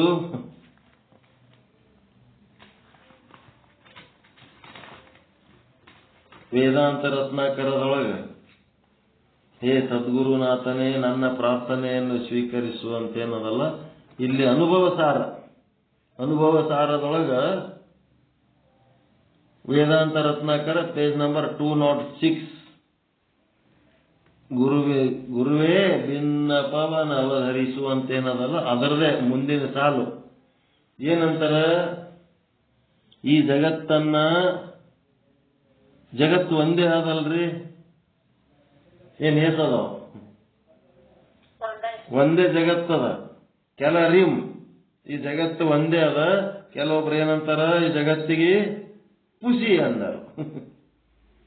ಕೆಲವೊಬ್ರು ಸುಳ್ಳು ಅಂದ್ರೆ ಇದಕ್ಕೆ ಜಗತ್ತು ಪುಸಿ ಅಂದರು. ಕೆಲರಿಂ ದಿಟವೆಂದರು. ಸತ್ಯ ಅಂತಾರ ದ್ವೈತದವ್ರು, ಅದ್ವೈತದವ್ರು ಮಿಥ್ಯ ಅಂತಾರ, ದ್ವೈತದವ್ರು ಸತ್ಯ ಅಂತಾರ, ಅರವಿಂದಾಶ್ರಮದವ್ರು ಸತ್ಯ ಅಂತಾರ, ಶಾಕ್ತರು ಅಂತ ಏನದರ ದೇವಿ ಭಕ್ತರು ಅವರೆಲ್ಲರೂ ಇದು ಜಗತ್ತು ಸತ್ಯ ಅಂತಾರ. ಕೆಲರಿಂ ಪುಸಿ ಎಂದು, ಕೆಲರಿಂ ದಿಟವೆಂದು. ಕೆಲರಿಂ ಮೊದಲೊಳವುದು. ಕೆಲವರು ಏನಂತಾರ ಮೊದಲೊಳವುದು, ಕೆಲರಿಂ ಇಲ್ಲೆಂದು. ಕೆಲವರು ಏನಂತಾರ ಸತ್ಯ ಅಂತಾರ, ಕೆಲವೊಬ್ರು ಇಲ್ಲ ಅಂತಾರ, ಕೆಲವೊಬ್ರು ಸತ್ಯ ಅಂತಾರ. ಮತ್ತೆ ಕೆಲರಿಂ ನುಡಿಯ ಲರಿಯದೆಂದು. ಕೆಲವೊಬ್ರು ಅದ್ರ ಬಗ್ಗೆ ಏನು ಹೇಳಕ್ಕಾಗಲ್ಲ, ಅದ್ರ ಬಗ್ಗೆ ಏನು ಹೇಳಕ್ಕಾಗಲ್ಲ. ಜಗತ್ತಿನ ಬಗ್ಗೆ ಅಂದ್ರೆ ಒಂದು ಹೇಳ್ಯಾರಲ್ಲ, ಏನ್ ಹೇಳ್ಯಾರ, ಒಂದು ವಾಕ್ಯ ಹೇಳ್ತಾರಲ್ರಿ, ಅನಿರ್ವಚನೀಯ. ನುಡಿಯಲರಿಯದೆಂದು ಬೇರೆ ಬೇರೆ ಅನುಮಾನ, ಬೇರೆ ಬೇರೆ ತರ್ಕ, ಬೇರೆ ಬೇರೆ ಶಾಸ್ತ್ರಯುಕ್ತಿ ಸಾರಿ ಸಂಪಾದಿಸುವರಲ್ಲಿ ಏನೆಂದು ತಿಳಿವೆ. ಎಷ್ಟು ಮಂದಿ ಎಷ್ಟು ತರ ತಿಳ್ಕೊಂಡರಪ್ಪ. ಈಗ ನೀನೇನ್ ತಿಳ್ಕೊತಿದಿ, ನಾನೇನೆಂದು ನಂಬಿ ಸಂಧಾನಮಂ ಮಾಳ್ಪೆ ನಿಧನೆ ಸತ್ಯಾರ್ಥ ನಿಧಿ ನೀ ಗುರುವರ್ಯ, ಇದರ ಜ್ಞಾನ ನನ್ನ ಕೊಡಪ್ಪ ಅಂತ. ಈ ಸಂಸಾರ, ಈ ಕಲ್ಪಿತ ಪುರುಷ, ಈ ಜಗತ್ತು, ಈ ಕನಸು ಕುರಿತು ಕೆಲವರು ಸುಳ್ಳೆನ್ನುತ್ತಾರೆ, ಕೆಲವರು ಸತ್ಯವೆನ್ನುತ್ತಾರೆ, ಕೆಲವರು ಏನಂತಾರ ನಾವು ಹುಟ್ಟೋದಕ್ಕಿಂತ ಮೊದಲೇ ಇತ್ತು ಅಂತಾರ, ಬ್ರಹ್ಮಜ್ಞಾನ ಆದ್ಮೇಲೆ ಹೋಗ್ತದ ಅಂತಾರ. ಮತ್ತೆ ಕೆಲವರು ಅನಿರ್ವಚನೀಯ ಎಂದು ಬೇರೆ ಬೇರೆ ತರ್ಕ, ಬೇರೆ ಬೇರೆ ಶಾಸ್ತ್ರಯುಕ್ತಿಗಳಿಂದ ಸಾರಿ ಸಂಪಾದಿಸುತ್ತಿದ್ದಾರೆ. ಬ್ರಹ್ಮಜ್ಞಾನ ಆದ್ಮೇಲೆ ಏನಾಗ್ತದ, ಜಗತ್ತ ಬಾಧವಾಗ್ತದ, ನಾಶವಾಗ್ತದ. ಬ್ರಹ್ಮಜ್ಞಾನದಿಂದ ಜಗತ್ತು ಬಾಧ ಆಗ್ತದ, ನಾಶ ಆಗ್ತದ್ರಿ, ಬಾಧ ಆಗ್ತದೆ. ಮೊದಲೇ ಇತ್ತು, ಈ ಬ್ರಹ್ಮಜ್ಞಾನ ಆದ್ಮೇಲೆ ಬಾಧ ಆಗ್ತದಂತ ಕೆಲವೊಬ್ರು ಹೇಳ್ತಾರ. ಆಕ್ಚುಲ್ ಏನದ ಅಂದ್ರೆ ಅದು ಇಲ್ಲವೇ ಇಲ್ಲ ಅಂತ ಹೇಳ್ತಾರ. ಪಾರಮಾರ್ಥಿಕ ದೃಷ್ಟಿಲಿಂತ ಅದು ಇಲ್ಲವೇ ಇಲ್ಲ ಅಂತ ಹೇಳ್ತಾರ. ಈ ರೀತಿ ಸಂಪಾದಿಸುತ್ತಿದ್ದಾರಲ್ಲ ಗುರುವೇ, ಎಷ್ಟು ಜನ ಎಷ್ಟು ರೀತಿ ಇದ್ರ ಬಗ್ಗೆ ಹೇಳಕತ್ತಾರ. ಅದಕ್ಕೆ ಟೈಮ್ ಆಯ್ತು. ಮಹಾದೇವಿ ಅಕ್ಕ ಏನ್ ಹೇಳ್ತಾಳೆ ಜಗತ್ತಿನ ಬಗ್ಗೆ ಅನ್ನೋದು ನಾಳೆ ತಿಳ್ಕೊಳ್ಳೋಣ. ಎಲ್ಲರೂ ತಮ್ಮ ತಮ್ಮ ಅನುಭವಗಳು ಈ ಜಗತ್ತಿನ ಬಗ್ಗೆ ಏನೇನ್ ಹೇಳ್ಯಾರ, ಜಗತ್ತು ತೋರ್ಲಿಕ್ಕತ್ತದಲ್ಲ, ಇದ್ರೊಳಗ ಯಾರ್ಯಾರ ಅಭಿಪ್ರಾಯಗಳು ಏನೇನದವ ಅನ್ನೋಂಥ ವಿಚಾರಗಳನ್ನ ಹೇಳ್ಕೋತ ಹೋಗ್ಲಿಕ್ಕತ್ತಾರ. ಅದರಿಂದ ನಮಗ ಒಂದ್ ಸ್ವಲ್ಪ ಉಪಯೋಗ ಆಗ್ತದ. ಅವ್ರಿಗೆಲ್ಲರಿಗೆ ಏನೇನ್ ಅನ್ಸದ ಅದೇ ನಿಮ್ಮದ ಅನುಭವ ಆಗ್ಬಾರ್ದು. ನಿಮಗೇನ್ ಅನಿಸ್ತದ ನೀವ್ ಹೇಳ್ಬೇಕು ಈ ಜಗತ್ತಿನ ಬಗ್ಗೆ. ನಿಜಗುಣ ಶಿವಯೋಗಿಗಳ ಅನುಭವದ ತಗೊಂಡು ನಾವು ಹೇಳೋದಿರಂಗಿಲ್ಲ. ಈ ಜಗತ್ತಿನ ಬಗ್ಗೆ ನಿಮ್ಗೇನ್ ಅನಿಸ್ತದ ನೀವ್ ಹೇಳ್ಬೇಕು. ನಿಶ್ಚಲ್ದಾಸರ ಅನುಭವ ತಗೊಂಡು ನಾವು ಹೇಳೋದಿಲ್ಲ. ನಿಮ್ಮ ಅನುಭವ ಮತ್ತು ಈ ಜಗತ್ತು ಎರಡರ ಮಧ್ಯೆ ಬೇರೆಯವ್ರದ್ದು ಏನು ಕೆಲಸ ಇಲ್ಲ. ಇಲ್ಲಿ ನಾನಾ ರೀತಿ ಅನಿಸಿಕೆಗಳೇನು ಕೊಟ್ಟಾರ, ಆ ಅನಿಸಿಕೆಗಳಲ್ಲಿ ನಿಮ್ಮ ಗುಣ ಸ್ವಭಾವಕ್ಕೆ ಯಾವುದು ಸರಿ ಅನ್ನಿಸ್ತದ ಅದನ್ನ ಹಿಡ್ಕೋಬೇಕು.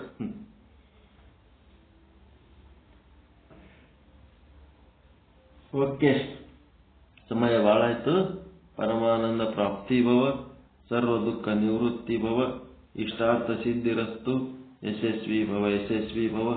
ಜೈ ಶುದ್ಧ ಬ್ರಹ್ಮ, ಜೈ ಜೈ ಶುದ್ಧ ಬ್ರಹ್ಮ, ಜೈ ಶುದ್ಧ ಬ್ರಹ್ಮ, ಜೈ ಜೈ ಶುದ್ಧ ಬ್ರಹ್ಮ. ಓಂ ಶಾಂತಿ ಶಾಂತಿ ಶಾಂತಿ. ಎಲ್ಲರಿಗೂ ಶರಣ ಶರಣಾರ್ಥಿ, ಎಲ್ಲರಿಗೂ ಶರಣ ಶರಣಾರ್ಥಿ.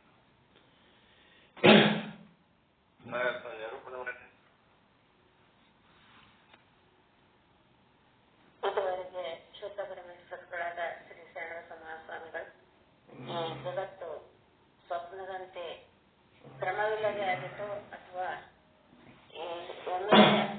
ಕಾಣತಗಿತ್ತೋ ಅಥವಾ ಅದು ಕ್ರಮದಿಂದ ಆಗಿತ್ತು ಪ್ರಶ್ನೆಗೆ ವಿಚಾರ ಮಾಡ್ತಾರಂತ. ಸ್ವಪ್ನದೊಳಗ